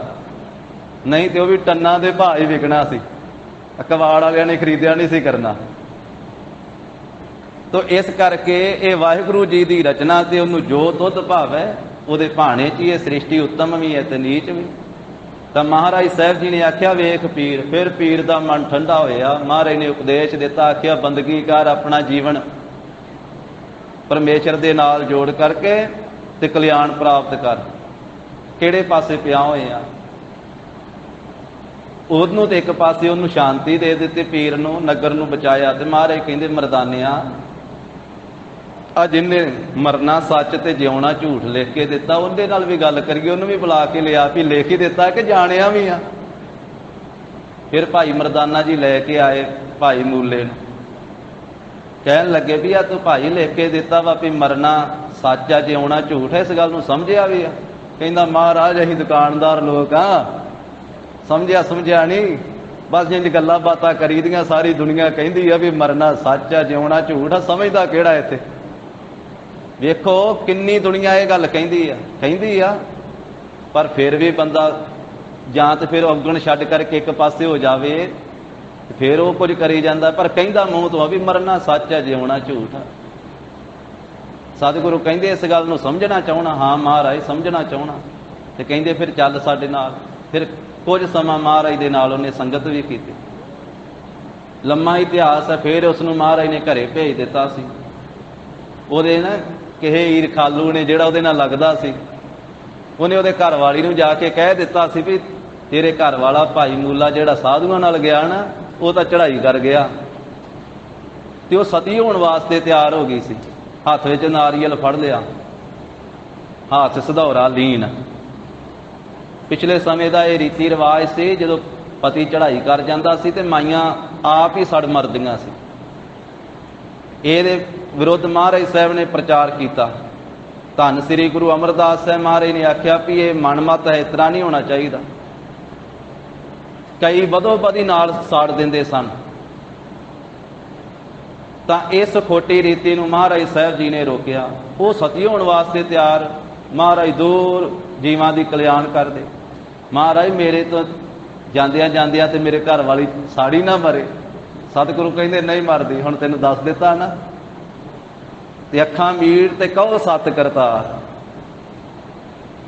ਤੇ ਸਤ ਕਰਤਾਰ ਕਹਿ ਕੇ ਅੱਖਾਂ ਖੋਲਣੀ। ਜਦੋਂ ਅੱਖਾਂ ਮੀਟ ਕੇ ਆਖਿਆ ਨਾ ਸਤ ਕਰਤਾਰ, ਬਸ ਖੋਲਣ ਦੀ ਦੇਰ ਸੀ, ਘਰ ਦੇ ਵਿਹੜੇ 'ਚ ਖਲੋਤਾ। ਪਹੁੰਚਾਤਾ ਮਹਾਰਾਜ ਨੇ ਉੱਥੇ। ਤੇ ਫਿਰ ਘਰ ਵਾਲੀ ਨੂੰ ਮਿਲਿਆ ਤੇ ਉਹ ਰੋਂਦੀ ਕਰਲਾਉਂਦੀ ਚਿਖਾ ਜੀ ਬਣਾਈ ਸੀ, ਤੇ ਹੁਣ ਮਰਨ ਨੂੰ ਕਿਹੜਾ ਜੀਅ ਕਰਦਾ। ਲੋਕ ਰੀਤ ਚੱਲਦੀ ਸੀ ਇਸੇ ਤਰ੍ਹਾਂ ਦੀ ਖੋਟੀ ਰੀਤ। ਜਦੋਂ ਉਹਨੇ ਵੇਖਿਆ ਤੇ ਉਹਦੇ ਜਾਨ ਪਈ ਵਿੱਚ। ਫਿਰ ਘਰੇ ਹੀ ਰਿਹਾ ਲੰਮਾ ਸਮਾਂ। ਫਿਰ ਕਈ ਸਾਲ ਮਹਾਰਾਜ ਵਿਚਰਦੇ ਵਿਚਰਦੇ ਜੀਵਾਂ ਨੂੰ ਕਲਿਆਣ ਕਰਦੇ। ਫਿਰ ਸਿਆਲਕੋਟ ਆ ਗਏ। ਕਹਿੰਦੇ ਭਾਈ ਮਰਦਾਨਿਆ, ਇੱਥੇ ਆਪਣਾ ਇੱਕ ਰਹਿੰਦਾ ਮਿੱਤਰ ਪੁਰਾਣਾ, ਆਪਣਾ ਪ੍ਰੇਮੀ ਭਾਈ ਮੂਲਾ। ਮਹਾਰਾਜ ਬਾਰ-ਬਾਰ ਬੈਠੇ ਬੇਰੀ ਦੇ ਥੱਲੇ। ਜਿਵੇਂ ਇਹ ਗੁਰੂ ਸਾਹਿਬ ਨੇ ਦਾਤਨ ਕਰਕੇ ਬੇਰੀ ਲਾਈ ਨਾ, ਉੱਥੇ ਸਿਆਲਕੋਟ ਵੀ ਗਰੀਬ ਨਵਾਜ ਸਾਹਿਬ ਜੀ ਬੇਰੀ ਦੇ ਥੱਲੇ ਬੈਠੇ। ਉਹ ਵੀ ਬਾਬੇ ਕੀ ਬੇਰ ਕਰਕੇ ਪ੍ਰਸਿੱਧ ਹੈ ਮਹਾਰਾਜ ਦੀ ਬੇਰੀ। ਸਤਿਗੁਰੂ ਕਹਿੰਦੇ ਵੀ ਅਸੀਂ ਬਾਰ-ਬਾਰ ਬੈਠਦੇ ਹਾਂ ਤੇ ਤੂੰ ਭਾਈ ਮੂਲੇ ਨੂੰ ਆਵਾਜ਼ ਮਾਰ ਲਿਆ। ਜਦੋਂ ਭਾਈ ਮਰਦਾਨਾ ਜੀ ਜਾਣ ਲੱਗੇ ਨਾ, ਘਰ ਵਾਲੀ ਨੇ ਵੇਖ ਲਿਆ ਵੀ ਇਹ ਤਾਂ ਉਹੀ ਸਾਧੂ ਤੁਰਿਆ ਆਉਂਦਾ ਫਿਰ, ਜਿਹੜਾ ਕਈ ਸਾਲ ਪਹਿਲਾਂ ਮੇਰੇ ਘਰ ਵਾਲੇ ਨੂੰ ਲੈ ਗਏ ਸੀ। ਫਿਰ ਨਾ ਕਿਤੇ ਲੈ ਜਾਣ। ਉਹਨੇ ਦਰਵਾਜ਼ਾ ਬੰਦ ਕਰ ਦਿੱਤਾ ਤੇ ਭਾਈ ਮੂਲੇ ਨੂੰ ਆਖਿਆ ਵੀ ਤੂੰ ਲੁਕ ਜਾ ਛੇਤੀ ਛੇਤੀ। ਉਹ ਪਾਥੀਆਂ ਵਾਲੇ ਘੂਰੇ ਦੇ ਵਿੱਚ ਲੁਕੋਤਾ ਉਹਨੂੰ, ਉਧਰ ਵਾੜ ਦਿੱਤਾ ਵੀ ਜਦੋਂ ਚਲੇ ਜਾਣਗੇ ਫਿਰ ਮੈਂ ਕੱਢ ਲਾਂਗੀ ਤੈਨੂੰ। ਭਾਈ ਮਰਦਾਨਾ ਜਾ ਕੇ ਦਰਵਾਜ਼ੇ ਕੋਲੇ ਆਵਾਜ਼ਾਂ ਮਾਰਦਾ, ਭਾਈ ਮੂਲਿਆ, ਭਾਈ ਮੂਲਿਆ। ਅੱਗੋਂ ਘਰ ਵਾਲੀ ਨੇ ਆ ਕੇ ਆਵਾਜ਼ ਦਿੱਤੀ, ਜੀ ਉਹ ਘਰੇ ਹੀ ਨਹੀਂ ਗਏ, ਘਰੇ ਨਹੀਂ। ਆਖਿਆ ਵੀ ਮਹਾਰਾਜ ਸਾਹਿਬ ਸੱਦਦੇ ਸੀ। ਆਖਿਆ ਉਹਨੇ ਕਿਹਾ ਜੀ ਉਹ ਘਰੇ ਹੀ ਨਹੀਂ ਹੈਗੇ। ਵਾਪਸ ਆ ਗਏ। ਮਹਾਰਾਜ ਸਾਹਿਬ ਜੀ ਨੂੰ ਆ ਕੇ ਦੱਸਿਆ, ਮਹਾਰਾਜ ਆਵਾਜ਼ਾਂ ਦਿੱਤੀਆਂ, ਘਰ ਵਾਲੀ ਕਹਿੰਦੀ ਘਰੇ ਹੀ ਨਹੀਂ। ਮਹਾਰਾਜ ਕਹਿੰਦੇ ਅੰਤਰਜਾਮੀ ਸਤਿਗੁਰੂ ਉੱਥੇ ਬਚਨ ਉਚਾਰਿਆ ਸੀ, ਨਾਲ ਕਿਰਾੜਾਂ ਦੋਸਤੀ ਕੂੜੈ ਕੂੜੀ ਪਾਏ, ਮਰਨ ਨਾ ਜਾਪੈ ਮੂਲਿਆ ਆਵੈ ਕਿਤੇ ਥਾਏ। ਵੀ ਮੂਲਿਆ ਤੂੰ ਤੇ ਮਰਨਾ ਜਾਣਿਆ ਹੀ ਨਹੀਂ। ਲਿਖ ਕੇ ਦਿੰਦਾ ਸੀ ਵੀ ਮਰਨਾ ਸੱਚ ਆ, ਪਰ ਜਾਣਿਆ ਹੀ ਨਹੀਂ। ਅਸੀਂ ਤੈਨੂੰ ਮਿਲਣ ਵਾਸਤੇ ਆਏ, ਤੂੰ ਬੇਮੁਖ ਹੋ ਗਿਆ, ਲੋਕੀ ਗਿਆ। ਹਾਲੇ ਮਹਾਰਾਜ ਉੱਥੋਂ ਉਦੋਂ ਉੱਥੇ ਹੀ ਸੀ, ਹਾਲੇ ਗਲੀ ਦੇ ਵਿੱਚ। ਬਾਅਦ 'ਚ ਜਾ ਕੇ ਉੱਥੇ ਬੇਰੀ ਥੱਲੇ ਬੈਠੇ ਸਨ। ਮਹਾਰਾਜ ਅੱਗੇ ਤੁਰੇ ਗਏ। ਮਰਦਾਨਾ ਆਵਾਜ਼ ਮਾਰਨ ਗਿਆ ਸੀ। ਜਦੋਂ ਆ ਕੇ ਦੱਸਿਆ ਤੇ ਕਹਿੰਦੇ ਚੰਗਾ ਨਹੀਂ ਆ। ਤੇ ਫਿਰ ਜਦੋਂ ਪਿੱਠ ਦੇ ਕੇ ਚੱਲੇ ਨਾ, ਜਾ ਕੇ ਬੇਰੀ ਥੱਲੇ ਬੈਠੇ ਤੇ ਉੱਥੇ ਹੀ ਕਾਲਾ ਸੱਪ ਨਿਕਲਿਆ ਤੇ ਉਹਨੇ ਡੰਗ ਮਾਰ ਦਿੱਤਾ ਭਾਈ ਮੂਲੇ। ਅੰਦਰੋਂ ਹੀ ਮੂੰਹ ਚੋਂ ਝੱਗ ਵਗਦੀ ਆਉਂਦੀ ਹੈ ਤੇ ਛੇਤੀ ਨਾਲ ਬਾਹਰ ਨਿਕਲਿਆ ਤੇ ਹਾਏ ਹਾਏ ਕਰਦਾ, ਰੋਂਦਾ ਕਰਲਾਉਂਦਾ ਵੀ ਮਾਰ ਦਿੱਤਾ ਹੀ ਮੈਨੂੰ ਤੇ ਗੁਰੂ ਸਾਹਿਬ ਤੋਂ ਬੇਮੁਖ ਕਰਾ ਕੇ। ਘਰ ਵਾਲੀ ਦੇ ਨਾਲ ਇਸ ਤਰ੍ਹਾਂ ਕਹਿੰਦਾ ਕਹਿੰਦਾ ਉੱਥੇ ਹੀ ਲੰਮਾ ਪੈ ਗਿਆ ਤੇ ਸਵਾਸ ਨਿਕਲ ਗਏ। ਜ਼ਹਿਰੀਲਾ ਸੱਪ ਲੜਿਆ। ਸੱਪ ਕਾਹਦਾ ਲੜਿਆ ਵੀ ਇਧਰੋਂ ਬਚਣੀ ਹੋ ਗਿਆ। ਸਾਹ ਪੂਰੇ ਹੋ ਗਏ। ਫਿਰ ਰੋਣ ਲੱਗ ਪਏ। ਛੇਤੀ ਨਾਲ ਜਦੋਂ ਚੀਕ ਚਹਾੜਾ ਪਿਆ ਤੇ ਆਂਢੀ ਗੁਆਂਢੀ ਇਕੱਠੇ ਹੋ ਗਏ। ਉਸੇ ਵੇਲੇ ਮੰਜੇ ਤੇ ਪਾਇਆ ਤੇ ਮੰਜਾ ਚੁੱਕਿਆ ਤੇ ਮਹਾਰਾਜ ਸਾਹਿਬ ਦੇ ਪਿੱਛੇ ਲੈ ਆਏ। ਸਤਿਗੁਰੂ ਉੱਥੇ ਹੀ ਬੇਰੀ ਥੱਲੇ ਬੈਠੇ ਸੀ, ਉੱਥੇ ਲਿਆ ਲੰਮੇ ਪਾਇਆ ਮਹਾਰਾਜ ਦੇ ਚਰਨਾਂ 'ਚ। ਘਰ ਵਾਲੀ ਨੇ ਤਰਲੇ ਪਾਏ, ਪਿੰਡ ਵਾਲਿਆਂ ਨੇ ਬੇਨਤੀਆਂ ਕੀਤੀਆਂ। ਘਰ ਵਾਲੀ ਕਹਿੰਦੀ ਮਹਾਰਾਜ ਮੈਂ ਹੀ ਆਖਿਆ ਸੀ ਵੀ ਲੁਕ ਜਾ, ਕਿ ਮੇਰੇ ਤੋਂ ਗਲਤੀ ਹੋ ਗਈ ਆ, ਕਿਰਪਾ ਕਰੋ ਬਖਸ਼ ਦਿਓ।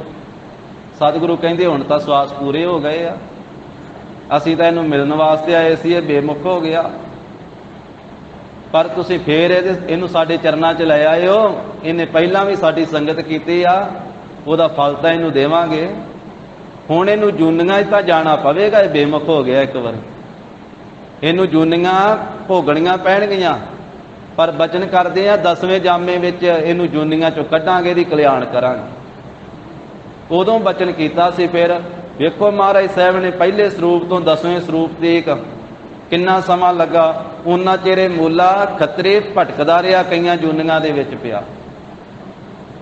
ਗੁਰੂ ਸਾਹਿਬ ਬਾਣੀ 'ਚ ਕਹਿੰਦੇ ਆ, ਜੇ ਕੋ ਗੁਰ ਤੇ ਵੇਮੁਖ ਹੋਵੇ, ਆਨੰਦ ਸਾਹਿਬ ਦੇ ਵਿੱਚ, ਜੇ ਕੋ ਗੁਰ ਤੇ ਵੇਮੁਖ ਹੋਵੇ, ਬਿਨ ਸਤਿਗੁਰ ਮੁਕਤ ਨਾ ਪਾਵੈ, ਪਾਵੈ ਮੁਕਤ ਨਾ ਹੋਰਥ ਹੈ ਕੋਈ, ਪੁਛੋ ਵਿਵੇਕੀਆਂ ਜਾਏ, ਅਨੇਕ ਜੂਨੀ ਭਰਮੇ ਆਵੇ, ਬਿਨ ਸਤਿਗੁਰ ਮੁਕਤ ਨਾ ਪਾਏ। ਫਿਰ ਮੁਕਤ ਪਾਏ ਲਾਗ ਚਰਨੀ, ਸਤਿਗੁਰੂ ਸ਼ਬਦ ਸੁਣਾਏ, ਕਹੈ ਨਾਨਕ ਵਿਚਾਰ ਦੇਖੋ, ਬਿਨ ਸਤਿਗੁਰ ਮੁਕਤ ਨਾ ਪਾਏ। ਬਿਨਾਂ ਸਤਿਗੁਰਾਂ ਤੋਂ ਮੁਕਤੀ ਨਹੀਂ ਮਿਲਣੀ। ਗੁਰੂ ਦੇ ਮੰਤਰ ਤੋਂ ਹੀਣਾ ਮਨੁੱਖ, ਪੰਜਵੇਂ ਪਾਤਸ਼ਾਹ ਕਹਿੰਦੇ, ਕਈਆਂ ਜੂਨਾਂ ਵਿੱਚ ਭਟਕੇਗਾ। ਉਹ ਜਿਉਂਦਿਆਂ ਵੀ ਉਹਨਾਂ ਜੂਨਾਂ ਦੇ ਤੁੱਲ ਹੈ ਤੇ ਮਰਨ ਤੋਂ ਬਾਅਦ ਵੀ ਇਹਨੂੰ ਕਈਆਂ ਜੂਨਾਂ 'ਚ ਜਾਣਾ ਪੈਂਦਾ। ਗੁਰ ਮੰਤਰ ਹੀਣਾਸਿਆ ਜੋ ਪ੍ਰਾਣੀ, ਤਿਰਗੰਤ ਜਨਮ ਭ੍ਰਸ਼ਟ ਹੈ, ਕੂਕਰਾ ਹੈ, ਸੂਕਰਾ ਹੈ, ਗਰਦਪ ਹੈ, ਕਾਕਾ ਹੈ, ਸਰਪਣਾ ਹੈ, ਤੁੱਲ ਖਲ ਹੈ। ਇਸ ਤਰ੍ਹਾਂ ਦੀ ਹਾਲਤ ਹੋਵੇ। ਧੰਨ ਸ੍ਰੀ ਗੁਰੂ ਗੋਬਿੰਦ ਸਿੰਘ ਮਹਾਰਾਜ ਸਾਹਿਬ ਜੀ ਨੇ ਸਹਿ ਦੀ ਜੂਨ ਵਿੱਚ ਪਏ ਹੋਏ ਨੂੰ ਤੀਰ ਛੱਡ ਕਰਕੇ ਕਲਿਆਣ ਕੀਤੇ ਤੇ ਉਸ ਵੇਲੇ ਸਿੱਖਾਂ ਨੂੰ ਦੱਸਿਆ ਵੀ ਇਹ ਸਾਡਾ ਪਹਿਲੇ ਸਰੂਪ ਦਾ ਭਾਈ ਮੂਲਾ ਸੀ, ਇਹ ਸਿੱਖ ਭਾਈ ਮੂਲਾ ਖੱਤਰੀ। ਤਾਂ ਇਸ ਦੀ ਹੁਣ ਇਹ ਸਹਿ ਦੀ ਜੂਨ ਵਿੱਚ ਪਏ ਹੋਏ ਦੀ ਕਲਿਆਣ ਕੀਤੀ ਹੈ। ਤੋ ਇਸ ਤਰੀਕੇ ਦੇ ਨਾਲ ਸਾਧ ਸੰਗਤ ਜੀ, ਗਰੀਬ ਨਵਾਜ ਸਾਹਿਬ ਨੇ ਜਿੱਥੇ ਭਾਈ ਮੂਲੇ ਦੀ ਕਲਿਆਣ ਕੀਤੇ, ਉੱਥੇ ਨਾਮ ਸ਼ਿਕਾਰ ਘਾਟ ਤਹਿ ਭਇਓ। ਜਿੱਥੇ ਪਹਿਲਾਂ ਵੀ ਮਹਾਰਾਜ ਹੋਰ ਵੀ ਜੀਵਾਂ ਦੀ ਕਲਿਆਣ ਕਰਦੇ ਸੀ, ਭਾਈ ਮੂਲੇ ਦਾ ਵੀ ਉੱਥੋਂ ਕਲਿਆਣ ਕੀਤੀ, ਤਾਂ ਉੱਥੇ ਗੁਰਦੁਆਰੇ ਸਾਹਿਬ ਦਾ ਨਾਮ ਸ਼ਿਕਾਰ ਘਾਟ ਹੋਇਆ ਹੈ। ਜਿੱਥੇ ਮਹਾਰਾਜ ਆਉਣ ਤੇ ਜਾਣ ਦਾ ਗੁਰੂ ਸਾਹਿਬ ਜੀ ਦਾ ਰਸਤਾ ਸੀ। ਫਿਰ ਗਰੀਬ ਨਵਾਜ ਸਾਹਿਬ ਜੀ ਗੋਦਾਵਰੀ ਤੋਂ ਅੱਗੇ ਚਲੇ ਜਾਂਦੇ, ਜੰਗਲ ਦੇ ਵਿੱਚ ਮਹਾਰਾਜ ਸਾਹਿਬ ਜੀ ਵਿਚਰਦੇ, ਅਨੇਕਾਂ ਜੀਵਾਂ ਦਾ ਸ਼ਿਕਾਰ ਕਰਦੇ, ਕਲਿਆਣ ਕਰਦੇ। ਜੋ ਛਤਰੀ ਧਰਮ ਹੈ ਨਾ, ਸ਼ਸਤਰ ਧਾਰਨ ਕੀਤੇ ਹੋਏ ਗੁਰੂ ਸਾਹਿਬ ਨੇ, ਤੇ ਖਾਲਸੇ ਨੂੰ ਵੀ ਸ਼ਸਤਰ ਧਾਰੀ ਬਣਾਇਆ ਹੈ। ਤਾਂ ਛਤਰੀ ਧਰਮ ਨੂੰ ਮਹਾਰਾਜ ਸਾਹਿਬ ਜੀ ਭਲੀ ਪ੍ਰਕਾਰ ਨਿਭਾਉਂਦੇ ਹਨ। ਗੁਰੂ ਸਾਹਿਬ ਜੀ ਦੇ ਤੀਰਾਂ ਦੀ ਤਾਰੀਫ ਸਾਰੇ ਚਾਰ ਚੁਫੇਰੇ ਲੋਕ ਸੁਣਦੇ ਕੰਨਾਂ ਦੇ ਨਾਲ ਕਿ ਧੰਨ ਸ੍ਰੀ ਗੁਰੂ ਗੋਬਿੰਦ ਸਿੰਘ ਮਹਾਰਾਜ ਸਾਹਿਬ ਜੀ ਐਸੇ ਤੀਰ ਚਲਾਉਂਦੇ ਆ। ਗੁਰੂ ਸਾਹਿਬ ਜੀ ਦਾ ਚਲਾਇਆ ਹੋਇਆ ਤੀਰ ਨਿਸ਼ਾਨੇ ਤੋਂ ਉੱਕਦਾ ਨਹੀਂ ਹੈ। ਦਸ਼ਮੇਸ਼ ਪਾਤਸ਼ਾਹ ਦੇ ਤੀਰਾਂ ਦੀ ਸਿਫਤ ਸੁਣ ਕਰਕੇ ਸੈਯਦ ਆਉਂਦੇ ਮਹਾਰਾਜ ਦੇ ਦਰਸ਼ਨ ਕਰਨ ਵਾਸਤੇ, ਮੁਗਲ ਆਉਂਦੇ, ਵੱਡੇ ਵੱਡੇ ਪਠਾਨ ਆਉਂਦੇ ਸਤਿਗੁਰਾਂ ਦੇ ਦਰਸ਼ਨ ਕਰਨ ਵਾਸਤੇ। ਔਰ ਜਿਨ੍ਹਾਂ ਨੇ ਆਪਣੇ ਅੱਖੀਂ ਵੇਖਿਆ ਸੀ ਤੇ ਕੰਨੀ ਸੁਣਿਆ ਸੀ, ਕਈਆਂ ਨੇ ਆਨੰਦਪੁਰ ਸਾਹਿਬ ਦੇ ਜੰਗਾਂ ਦੇ ਵਿੱਚ, ਚਮਕੌਰ ਸਾਹਿਬ ਦੇ ਜੰਗ ਦੇ ਵਿੱਚ, ਇਹਨਾਂ ਥਾਵਾਂ ਦੇ ਉੱਤੇ ਜਿਨ੍ਹਾਂ ਸਤਿਗੁਰਾਂ ਨੇ, ਧੰਨ ਸ੍ਰੀ ਗੁਰੂ ਗੋਬਿੰਦ ਸਿੰਘ ਮਹਾਰਾਜ ਸਾਹਿਬ ਜੀ ਨੇ ਹਜ਼ਾਰਾਂ ਸੂਰਬੀਰ ਆਪਣੇ ਤੀਰਾਂ ਦੇ ਨਾਲ ਮਾਰੇ। ਆਨੰਦਪੁਰ ਸਾਹਿਬ ਦੇ ਜੰਗਾਂ ਯੁੱਧਾਂ ਦੇ ਵਿੱਚ ਜਿਹੜੇ ਆਨੰਦਪੁਰ ਸਾਹਿਬ ਚੜ੍ਹ ਕੇ ਆਉਂਦੇ ਰਹੇ, ਇਸੇ ਤਰ੍ਹਾਂ ਚਮਕੌਰ ਦੀ ਲੜਾਈ ਦੇ ਵਿੱਚ ਵੀ ਮਹਾਰਾਜ ਨੇ ਆਪਣੇ ਤੀਰਾਂ ਦੇ ਨਾਲ ਹਜ਼ਾਰਾਂ ਨੂੰ ਮਾਰਿਆ। ਇੱਕ ਇੱਕ ਗੁਰੂ ਸਾਹਿਬ ਜੀ ਦਾ ਤੀਰ ਬਹੁਤੇ ਲੋਕਾਂ ਦੇ ਵਿੱਚ ਦੀ ਪਾਰ ਹੋ ਜਾਇਆ ਕਰਦਾ, ਬਹੁਤੇ ਜ਼ਾਲਮਾਂ ਦੇ ਵਿੱਚ ਦੀ ਪਾਰ ਲੰਘ ਜਾਂਦਾ। ਬਸ ਜਿਸ ਵੇਲੇ ਗੁਰੂ ਸਾਹਿਬ ਜੀ ਦਾ ਤੀਰ ਵਿੱਚ ਦੀ ਲੰਘ ਜਾਂਦਾ, ਉਸੇ ਵੇਲੇ ਮਰ ਜਾਂਦੇ ਜ਼ਾਲਮ, ਪਾਣੀ ਵੀ ਨਾ ਮੰਗਦੇ। ਨਹਿ ਜਾਚਤ ਬਾਰ, ਬਾਰ ਨਾਮ ਪਾਣੀ ਦਾ, ਪਾਣੀ ਵੀ ਨਾ ਮੰਗਦੇ, ਉਸੇ ਵੇਲੇ ਮੌਤ ਆ ਜਾਂਦੀ। ਕਹਿੰਦੇ ਆਨੰਦਪੁਰ ਸਾਹਿਬ ਦੇ ਜੰਗਾਂ ਯੁੱਧਾਂ ਦੇ ਵਿੱਚ ਤੇ ਚਮਕੌਰ ਦੀ ਗੜੀ ਦੇ ਯੁੱਧ ਦੇ ਵਿੱਚ ਮਹਾਰਾਜ ਦੇ ਚਲਾਏ ਹੋਏ ਤੀਰ ਕਈਆਂ ਮੁਗਲਾਂ ਨੇ, ਕਈਆਂ ਪਠਾਣਾਂ ਨੇ, ਕਈਆਂ ਸੈਯਦਾਂ ਨੇ ਵੇਖੇ ਸੀ। ਉਸ ਮੌਕੇ ਤੇ ਉਹਨਾਂ ਨੇ ਗੁਰੂ ਸਾਹਿਬ ਜੀ ਦੇ ਤੀਰ ਤਾਂ ਲੰਘਦੇ ਵੇਖੇ ਸੀ, ਪਰ ਮਹਾਰਾਜ ਸਾਹਿਬ ਨੂੰ ਚਲਾਉਂਦਿਆਂ ਨਹੀਂ ਸੀ ਵੇਖਿਆ। ਇੰਨਾ ਹੀ ਵੇਖਿਆ ਸੀ ਵੀ ਉਹ ਉੱਤੋਂ ਤੀਰ ਆ ਰਹੇ ਆ ਗੜੀ ਦੇ ਵਿੱਚੋਂ। ਮਹਾਰਾਜ ਦੇ ਤੀਰ ਦੇ ਵਿੱਚ ਦੀ ਜਿਨ੍ਹਾਂ ਜਿਨ੍ਹਾਂ ਤੇ ਲੰਘਦੇ ਸੀ ਉਹ ਤੀਰ ਵੇਖੇ, ਉਹ ਮਰਦੇ ਲੋਕ ਵੇਖੇ ਜਿਹੜੇ ਮਹਾਰਾਜ ਦੇ ਤੀਰਾਂ ਨਾਲ ਡਿੱਗੇ, ਪਰ ਗੁਰੂ ਸਾਹਿਬ ਨੂੰ ਚਲਾਉਂਦਿਆਂ ਨਹੀਂ ਸੀ ਵੇਖਿਆ ਉਸ ਵੇਲੇ। ਉਹ ਕਹਿੰਦੇ ਸੂਰਮੇ ਆਉਂਦੇ ਆ ਨੰਦੇੜ ਦੀ ਧਰਤੀ ਤੇ ਆ ਕੇ ਬੇਨਤੀਆਂ ਸੁਣਾਉਂਦੇ। ਉਹ ਕਹਿੰਦੇ ਆ ਕਿ ਮਹਾਰਾਜ ਅਸੀਂ ਆਪ ਜੀ ਦੇ ਤੀਰਾਂ ਦੀ ਬੜੀ ਮਹਿਮਾ ਸੁਣੀ ਹੈ ਕਿ ਆਪ ਜੀ ਆਪਣਾ ਤੀਰ ਨਿਸ਼ਾਨੇ ਤੇ ਲਾਉਂਦੇ ਹੋ ਤੇ ਕਈਆਂ ਦੇ ਵਿੱਚ ਦੀ ਪਾਰ ਕਰਦੇ ਹੋ। ਜਿਨ੍ਹਾਂ ਨੇ ਉਹ ਜੰਗਾਂ ਦੇ ਵਿੱਚ ਸ਼ਾਮਲ ਵੀ ਹੋਣਾ ਕੀਤਾ ਸੀ ਨਾ, ਤੁਰਕਾਂ ਦੀ ਫੌਜ ਵਿੱਚ ਗਏ ਸੀ, ਆਨੰਦਪੁਰ ਸਾਹਿਬ ਮਹਾਰਾਜ ਤੇ ਚੜ੍ਹ ਕੇ ਜਾਂ ਚਮਕੌਰ ਦੀ ਗੜੀ ਨੂੰ ਘੇਰਾ ਪਾਇਆ ਸੀ ਜਿਸ ਵੇਲੇ, ਉਹ ਵੀ ਆਉਂਦੇ ਆ ਗੁਰੂ ਸਾਹਿਬ ਦੇ ਦਰਸ਼ਨ ਕਰਨ ਵਾਸਤੇ। ਉਹਨਾਂ ਤੋਂ ਮਹਿਮਾ ਸੁਣ ਕੇ ਕਈ ਹੋਰ ਲੋਕ ਵੀ ਆਉਂਦੇ ਆ, ਮੁਗਲ, ਪਠਾਨ, ਸੈਯਦ। ਉਹ ਬੇਨਤੀਆਂ ਕਰਦੇ ਆ ਕਿ ਮਹਾਰਾਜ ਹੁਣ ਸਾਡੇ ਸਾਹਮਣੇ ਤੀਰ ਚਲਾਓ, ਅਸੀਂ ਆਪ ਜੀ ਦੀ ਤੀਰਅੰਦਾਜ਼ੀ ਵੇਖਣਾ ਚਾਹੁੰਦੇ ਹਾਂ। ਉਹਨਾਂ ਦੀ ਅਰਜ਼ੀ ਸੁਣ ਕਰਕੇ ਜਦੋਂ ਅਰਜ਼ੀ ਪਾ ਦਿੰਦੇ, ਬੇਨਤੀ ਕਰ ਦਿੰਦੇ, ਮਹਾਰਾਜ ਸਾਡੀ ਅਰਜ਼ੀ ਸੁਣ ਲਓ, ਬੇਨਤੀ ਹੈ ਮਹਾਰਾਜ ਸਾਨੂੰ ਵੀ ਤੀਰ ਚਲਾ ਕੇ ਵਿਖਾਓ। ਤੇ ਫਿਰ ਗਰੀਬ ਨਵਾਜ ਫਿਰ ਮਹਾਰਾਜ ਲੈ ਲੈਂਦੇ ਆਪਣਾ ਕਮਾਨ ਤੇ ਆਪਣੇ ਤੀਰ, ਫਿਰ ਖਿੱਚ ਕਰਕੇ ਮਹਾਰਾਜ ਸਾਹਿਬ ਜੀ ਤੀਰ ਤੰਦੀ ਨੂੰ ਖਿੱਚ ਕਰਕੇ ਤੇ ਬਾਣ ਛੱਡ ਦਿੰਦੇ। ਸਤਿਗੁਰੂ ਸਾਹਿਬ ਜੀ ਚਾਂਪਣ ਨਾਮ ਹੈ ਧਨੁੱਖ ਦਾ। ਸੋ ਇਸੇ ਤਰ੍ਹਾਂ ਕਮਾਨ ਦੇ ਜੋ ਚਿੱਲਾ ਹੈ ਉਹਦਾ ਜੋ ਤੰਦੀ ਹੈ ਉਹਨੂੰ ਚੁਟਕੀ ਦੇ ਨਾਲ ਮਹਾਰਾਜ ਸਾਹਿਬ ਜੀ ਖਿੱਚਦੇ ਤੇ 9 ਟੰਕਾਂ ਦਾ ਜਿਹੜਾ ਮਹਾਰਾਜ ਦਾ ਧਨੁੱਖ ਹੈ ਨਾ, ਕਮਾਨ ਹੈ, ਉਹਨੂੰ ਮਹਾਰਾਜ ਸਾਹਿਬ ਜੀ ਖਿੱਚ ਲੈਂਦੇ ਕੰਨ ਤੇ। 9 ਟੰਕਾਂ ਦਾ ਹਾਰੀ ਸਾਰੀ ਨਹੀਂ ਖਿੱਚ ਸਕਦਾ। 9 ਟੰਕਾਂ ਦਾ ਜਿਹੜਾ ਹੈ ਬਹੁਤ ਜ਼ਿਆਦਾ ਵਜਨ ਚੁੱਕਣ ਦੇ ਬਰਾਬਰ ਹੈ। ਤੇ ਉਸ ਮੌਕੇ ਦਾ ਕੋਈ ਵੀ ਸੂਰਮਾ ਨਹੀਂ ਸੀ ਏਡਾ ਤੀਰਅੰਦਾਜ਼। ਸਤਿਗੁਰੂ ਗਰੀਬ ਨਵਾਜ ਸਾਹਿਬ ਜੀ ਸਹਿਜੇ ਹੀ ਚੁਟਕੀ ਦੇ ਨਾਲ ਖਿੱਚ ਕਰਕੇ ਤੇ ਕੰਨ ਤੀਕ ਲੈ ਆਉਂਦੇ।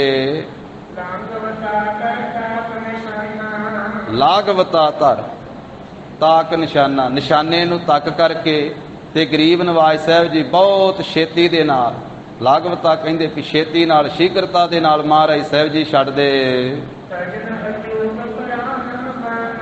ਤੇ ਅਚੂਕ ਮਹਾਰਾਜ ਸਾਹਿਬ ਜੀ ਬਾਣ ਛੱਡਦੇ। ਭਾਵ ਚੁੱਕਦਾ ਨਹੀਂ ਗੁਰੂ ਸਾਹਿਬ ਦਾ ਤੀਰ, ਐ ਨਿਸ਼ਾਨੇ ਦੇ ਉੱਤੇ ਜਾ ਕਰਕੇ ਛੇਤੀ ਨਾਲ ਲੱਗਦਾ। ਇਸ ਤੋਂ ਆਦਿਕ ਜੋ ਤੀਰ ਕਮਾਨ ਦੀ ਭਾਰੀ ਵਿਦਿਆ ਹੈ, ਵੱਡੇ ਵੱਡੇ ਸੂਰਮੇ ਜਦੋਂ ਆ ਕੇ ਵੇਖਦੇ, ਦਰਸ਼ਨ ਕਰਦੇ ਦਸ਼ਮੇਸ਼ ਪਾਤਸ਼ਾਹ ਦੇ ਤੇ ਵੇਖ ਕਰਕੇ ਰੀਝ ਜਾਂਦੇ।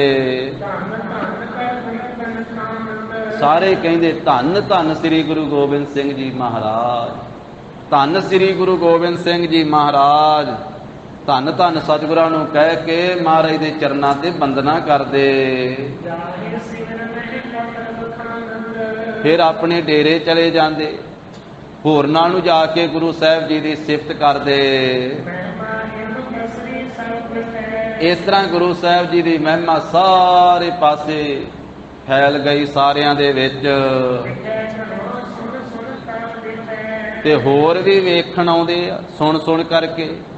ਤੇ ਫਿਰ ਮਹਾਰਾਜ ਸਾਹਿਬ ਜੀ ਦੇ ਦਰਸ਼ਨ ਕਰਦੇ ਆ, ਗੁਰੂ ਸਾਹਿਬ ਜੀ ਦੇ ਸ਼ਸਤਰਾਂ ਦਾ ਅਭਿਆਸ ਵੇਖਦੇ ਹਨ। ਆ ਕਰ ਲਿਖੈ ਘਨੇ ਸੁਣ ਸੁਣ ਕਵ ਲਿਖੈ।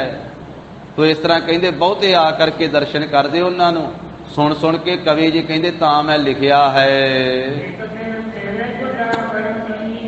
ਇੱਕ ਦਿਨ ਮਹਾਰਾਜ ਸਾਹਿਬ ਜੀ ਗੋਦਾਵਰੀ ਨਦੀ ਦੇ ਕੰਢੇ ਤੇ ਸਥਿਤ ਸਨ।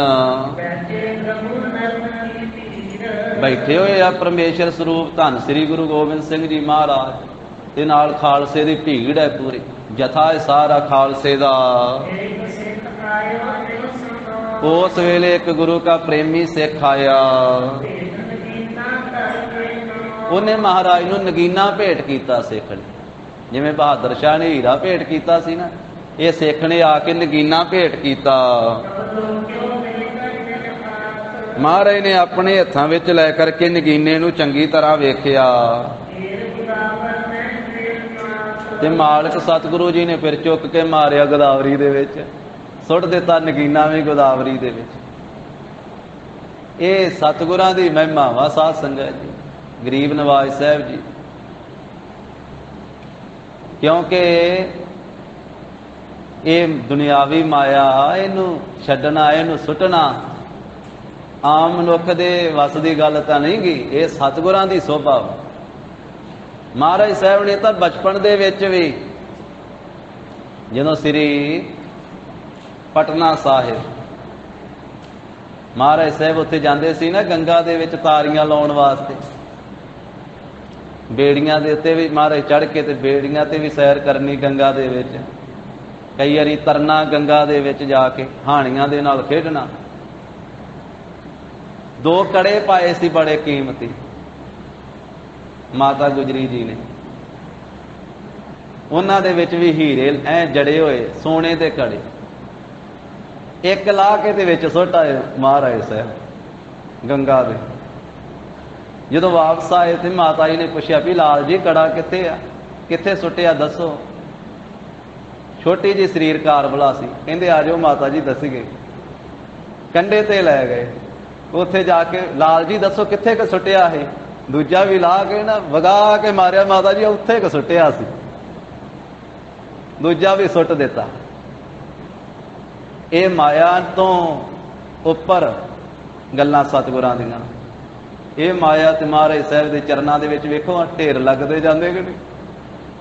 ਗੁਰੂ ਸਾਹਿਬ ਦੇ ਚਰਨਾਂ ਵਿੱਚ, ਇਹ ਤਾਂ ਚਰਨਾਂ ਤੇ ਸਤਿਗੁਰੂ ਸਾਹਿਬ ਨੇ ਤਾਂ ਥਾਂ ਥਾਂ ਤੇ ਸੁਟਾਇਆ। ਆਨੰਦਪੁਰ ਸਾਹਿਬ ਛੱਡਣ ਲੱਗਿਆ ਵੀ ਮਾਇਆ ਮਹਾਰਾਜ ਸਾਹਿਬ ਜੀ ਨੇ, ਮਾਤਾ ਜੀ ਨੇ ਆਖਿਆ ਸੀ ਜੀ ਖਾਲਸੇ ਨੂੰ ਵੰਡ ਦਿਓ। ਕਹਿੰਦੇ ਮਾਤਾ ਜੀ ਤੁਸੀਂ ਜ਼ਹਿਰ ਦਿਓਗੇ ਸਾਨੂੰ।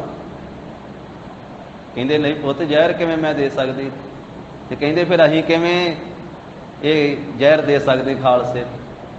ਉਸ ਵੇਲੇ ਸਤਲੁਜ ਵਿੱਚ ਸੁਟਾ ਦਿੱਤੀ। ਗਰੀਬ ਨਵਾਜ ਸਾਹਿਬ ਨੇ ਆਖਿਆ ਧਰਮ ਦੀ ਕਿਰਤ, ਆਪਣੇ ਹੱਕ ਦੀ, ਜਿਹੜੇ ਹੱਕ ਦੀ ਹੈ ਆਪਣੀ ਮਾਇਆ ਉਹ ਵਰਤੋ। ਬਾਕੀ ਜਿਹੜੀ ਗੁਰੂ ਕੀ ਸੇਵਾ ਦੀ, ਉਹ ਗੁਰੂ ਕੀ ਸੇਵਾ ਵਿੱਚ ਲਾਓ। ਜੇ ਉਹਨੂੰ ਛਕੋ ਛਕਾਓਗੇ ਤੇ ਫਿਰ ਹੋਰ ਕੁਝ ਬਣ ਜਾਣਾ। ਤੋ ਇਸ ਤਰੀਕੇ ਦੇ ਨਾਲ ਮਹਾਰਾਜ ਸਾਹਿਬ ਜੀ ਨੇ ਬਹੁਤ ਥਾਵਾਂ ਦੇ ਉੱਤੇ ਮਾਇਆ ਤੇ ਮਹਾਰਾਜ ਦੀਆਂ ਗੱਲਾਂ 10ਵੇਂ ਪਾਤਸ਼ਾਹ ਦੀਆਂ ਵੱਡੀਆਂ ਵਾ ਸਾਧ ਸੰਗਤ। ਜਿਹਵਾ ਏਕ ਕਵਨ ਗੁਣ ਕਹੀਐ, ਬੇਸਮਾਰ ਬੇਅੰਤ ਸੁਆਮੀ ਤੇਰੋ ਅੰਤ ਨਾ ਕਿਨਹੀ ਲਹੀਐ। ਇੱਕ ਜੀਵ ਮਹਾਰਾਜ ਦੇ ਕੀ ਗੁਣ ਗਾ ਸਕਦੀ। ਇੱਕ ਇੱਕ ਤੀਰ ਦੇ ਨਾਲ 1.25 ਤੋਲਾ ਸੋਨਾ। ਨਿਰਭਉ ਨਿਰਵੈਰ ਸਤਿਗੁਰੂ। ਤਾਂ ਉਸ ਥਾਂ ਦੇ ਉੱਤੇ ਆ ਕਰਕੇ ਉਹ ਸਿੱਖ ਨੇ ਨਗੀਨਾ ਭੇਟ ਕੀਤਾ ਤੇ ਨਮਸਕਾਰ ਕੀਤੀ। ਮਹਾਰਾਜ ਨੇ ਵੇਖਿਆ ਚੰਗੀ ਤਰ੍ਹਾਂ ਗੋਦਾਵਰੀ ਵਿੱਚ ਮਾਲਕ ਸਤਿਗੁਰੂ ਜੀ ਨੇ ਸੁੱਟ ਦਿੱਤਾ। ਸਿੱਖ ਹੈਰਾਨ ਹੋ ਗਿਆ। ਮਨ ਦੇ ਵਿੱਚ ਚਿੰਤਾ ਜੀ ਪੈਦਾ ਹੋਈ ਤੇ ਫਿਰ ਮਨ ਵਿੱਚ ਚਿਤਵਣੀ ਸੋਚਣ ਲੱਗ ਪਿਆ। ਹਾਂ, ਸਿੱਖ ਕਹਿੰਦਾ ਵੀ ਗੁਰੂ ਨੇ ਲੱਗਦਾ ਕੀਮਤ ਨਹੀਂ ਜਾਣੀ ਵੀ ਇੰਨਾ ਕੀਮਤੀ ਸੀ। ਮਹਾਰਾਜ ਨੇ ਕੀਮਤ ਨਹੀਂ ਜਾਣੀ ਵੀ ਇਹ ਕਿੰਨਾ ਕੀਮਤੀ ਨਗੀਨਾ ਹੈ। ਮਹਾਰਾਜ ਨੇ ਜਾਣਿਆ ਹੋਣਾ ਵੀ ਹਲਕਾ ਜਿਹਾ ਹੀ ਆ, ਥੋੜੀ ਕੀਮਤ ਵਾਲਾ, ਤਾਂ ਗੋਦਾਵਰੀ 'ਚ ਸੁੱਟ ਦਿੱਤਾ। ਤੇ ਹੁਣ ਕਹਿੰਦਾ ਵੀ ਮੈਂ ਆਖਾਂ ਵੀ ਤੇ ਹੁਣ ਕਹਿਣ ਦਾ ਵੀ ਕੀ ਲਾਭ ਹੈ ਵੀ ਮਹਾਰਾਜ ਤੁਸੀਂ ਇਹਨੂੰ ਕੀਮਤ ਵਾਲਾ ਨਹੀਂ ਜਾਣਿਆ ਹੋਣਾ, ਥੋੜੀ ਕੀਮਤ ਵਾਲਾ ਹੌਲਾ ਜਾਣਿਆ ਹੋਣਾ, ਤਾਂ ਸੁੱਟ ਦਿੱਤਾ। ਇਸ ਤਰ੍ਹਾਂ ਮਨ ਵਿੱਚ ਸੋਚਿਆ ਸਿੱਖ ਨੇ ਤੇ ਚਿੱਤ ਦੇ ਵਿੱਚ ਪਛਤਾਪ ਜਿਹਾ ਕਰਨ ਲੱਗ ਪਿਆ ਸਿੱਖ। ਤੇ ਕਿਰਪਾ ਦੇ ਖਜ਼ਾਨੇ ਸਤਿਗੁਰੂ ਜੀ ਨੇ ਉਸ ਸਿੱਖ ਨੂੰ ਆਖਿਆ। ਉਹ ਆਪ ਤਾਂ ਬੋਲ ਨਾ ਸਕਿਆ ਪਰ ਅੰਦਰੋਂ ਮਨ ਤਾਂ ਬੋਲੀ ਜਾਂਦਾ ਨਾ। ਤੇ ਸਤਿਗੁਰੂ ਕੱਲਾ ਰਸਨਾ ਦਾ ਬੋਲਿਆ ਹੀ ਥੋੜਾ ਜਾਣਦੇ ਆ, ਮਹਾਰਾਜ ਤੇ ਮਨ ਬੋਲੇ ਨੂੰ ਵੀ ਜਾਣਦੇ ਵੀ ਮਨ ਕੀ ਬੋਲਦਾ ਸਿੱਖ ਦਾ। ਕਈ ਵਾਰੀ ਇਹ ਜੀਭ ਹੋਰ ਕੁਝ ਬੋਲਦੀ ਹੁੰਦੀ ਤਾਂ ਮਨ ਹੋਰ ਕੁਝ ਬੋਲਦਾ ਹੁੰਦਾ। ਅੰਤਰਜਾਮੀ ਦਿਲਾਂ ਦੀਆਂ ਜਾਣਦੇ।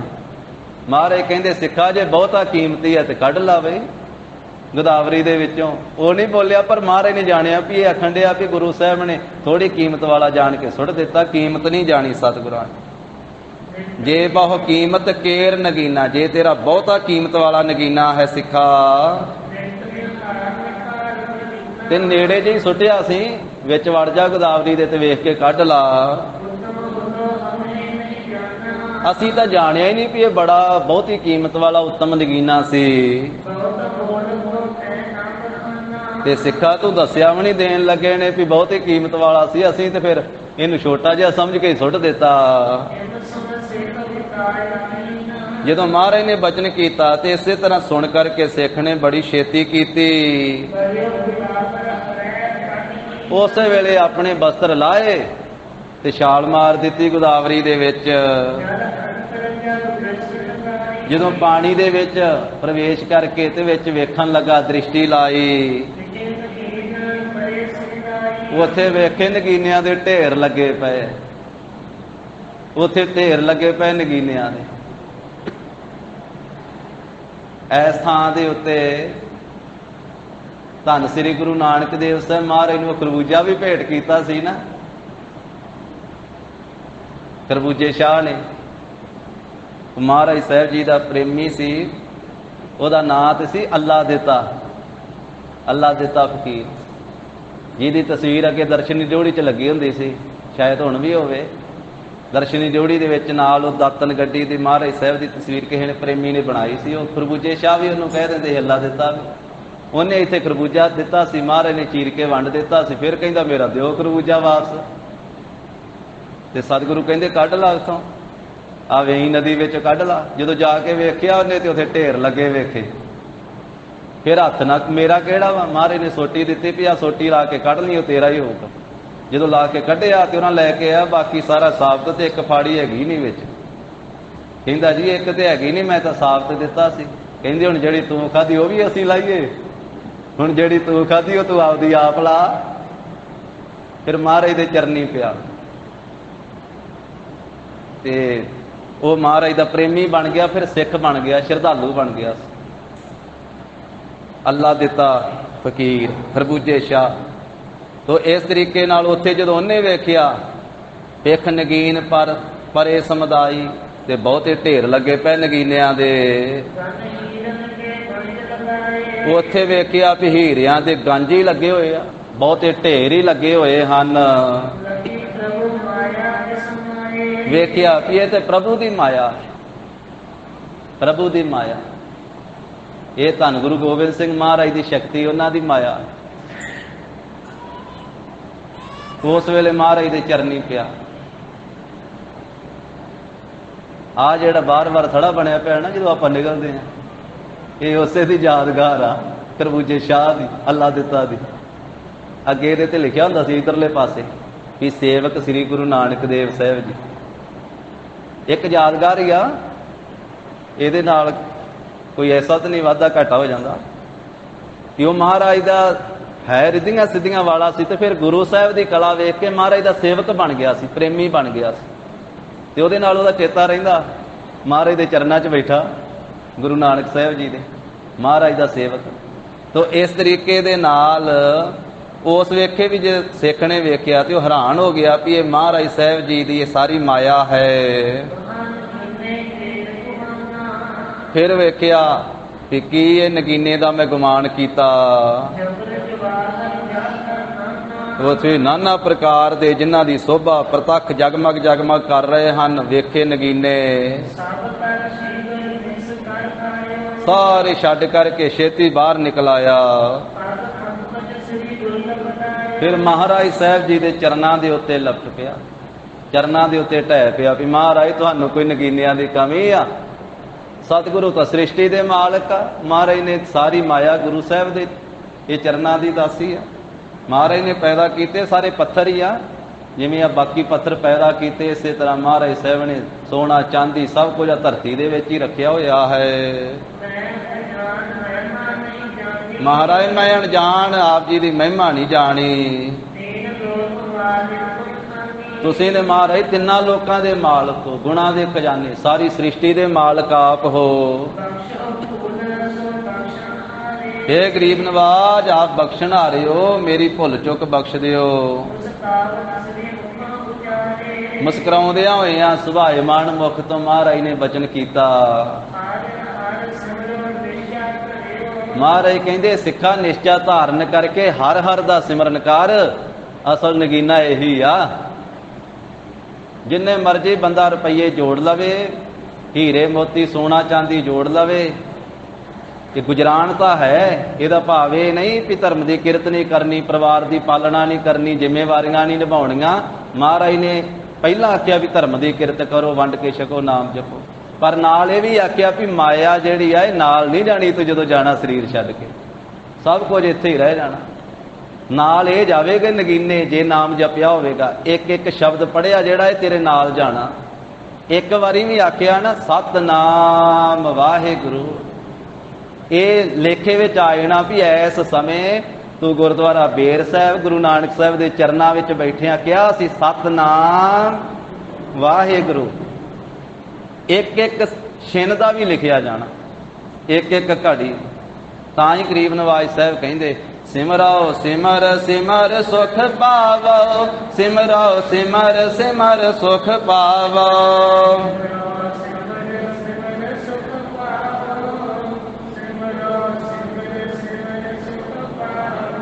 सास सास समाले, सास सास समाले,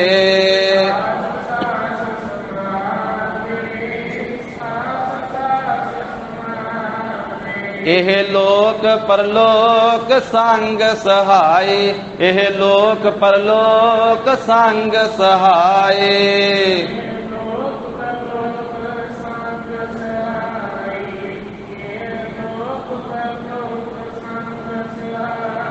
जत कत मोहे रखवाले, जत कत मोहे रखवाले।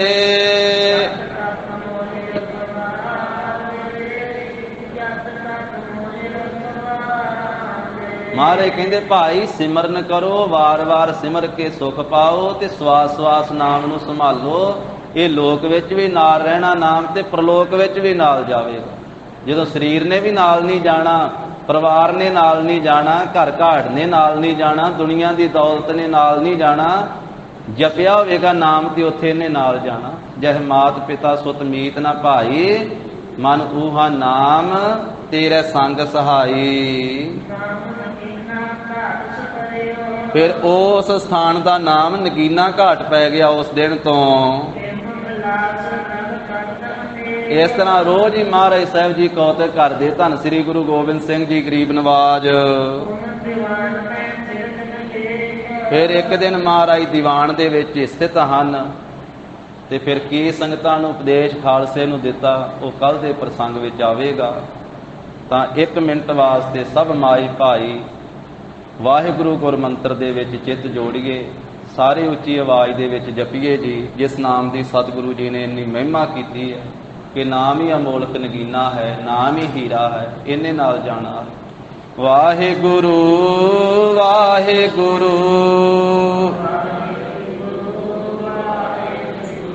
वाहिगुरू वाहिगुरू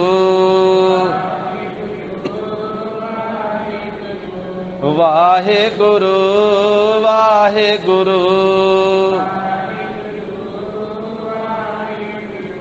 वाहिगुरू वाहिगुरू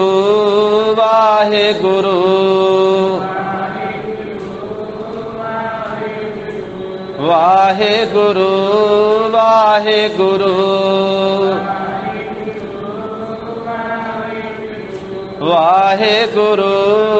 वाहिगुरू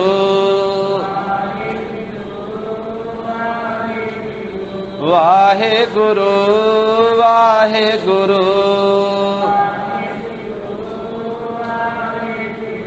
हे गोविंद हे गोपाल हे दयाल लाल, प्राण नाथ अनाथ सखे दीन दर्द निवार।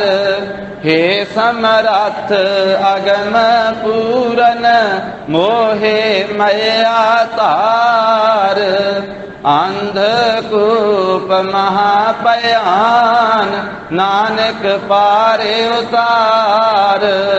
आए प्रभ शरणागते कृपा निध दयाल, एक अक्षर हर मन बसत नानक होत निहाल। कथा निता प्रत होत है ਸੁਨਹੁ ਸਿੰਘ ਸੁਜਾਨ, ਨਾਨਕ ਗੁਰ ਗੋਬਿੰਦ ਸਿੰਘ ਜੀ ਸਦਾ ਕਰੇ ਕਲਿਆਣ। ਨਾਨਕ ਗੁਰ ਗੋਬਿੰਦ ਸਿੰਘ ਜੀ ਸਦਾ ਕਰੇ ਕਲਿਆਣ। ਵਾਹਿਗੁਰੂ ਜੀ ਕਾ ਖਾਲਸਾ, ਵਾਹਿਗੁਰੂ ਜੀ ਕੀ ਫਤਿਹ। ਸਤਿ ਸ੍ਰੀ ਅਕਾਲ। ਵਾਹਿਗੁਰੂ ਜੀ ਕਾ ਖਾਲਸਾ, ਵਾਹਿਗੁਰੂ ਜੀ ਕੀ ਫਤਿਹ।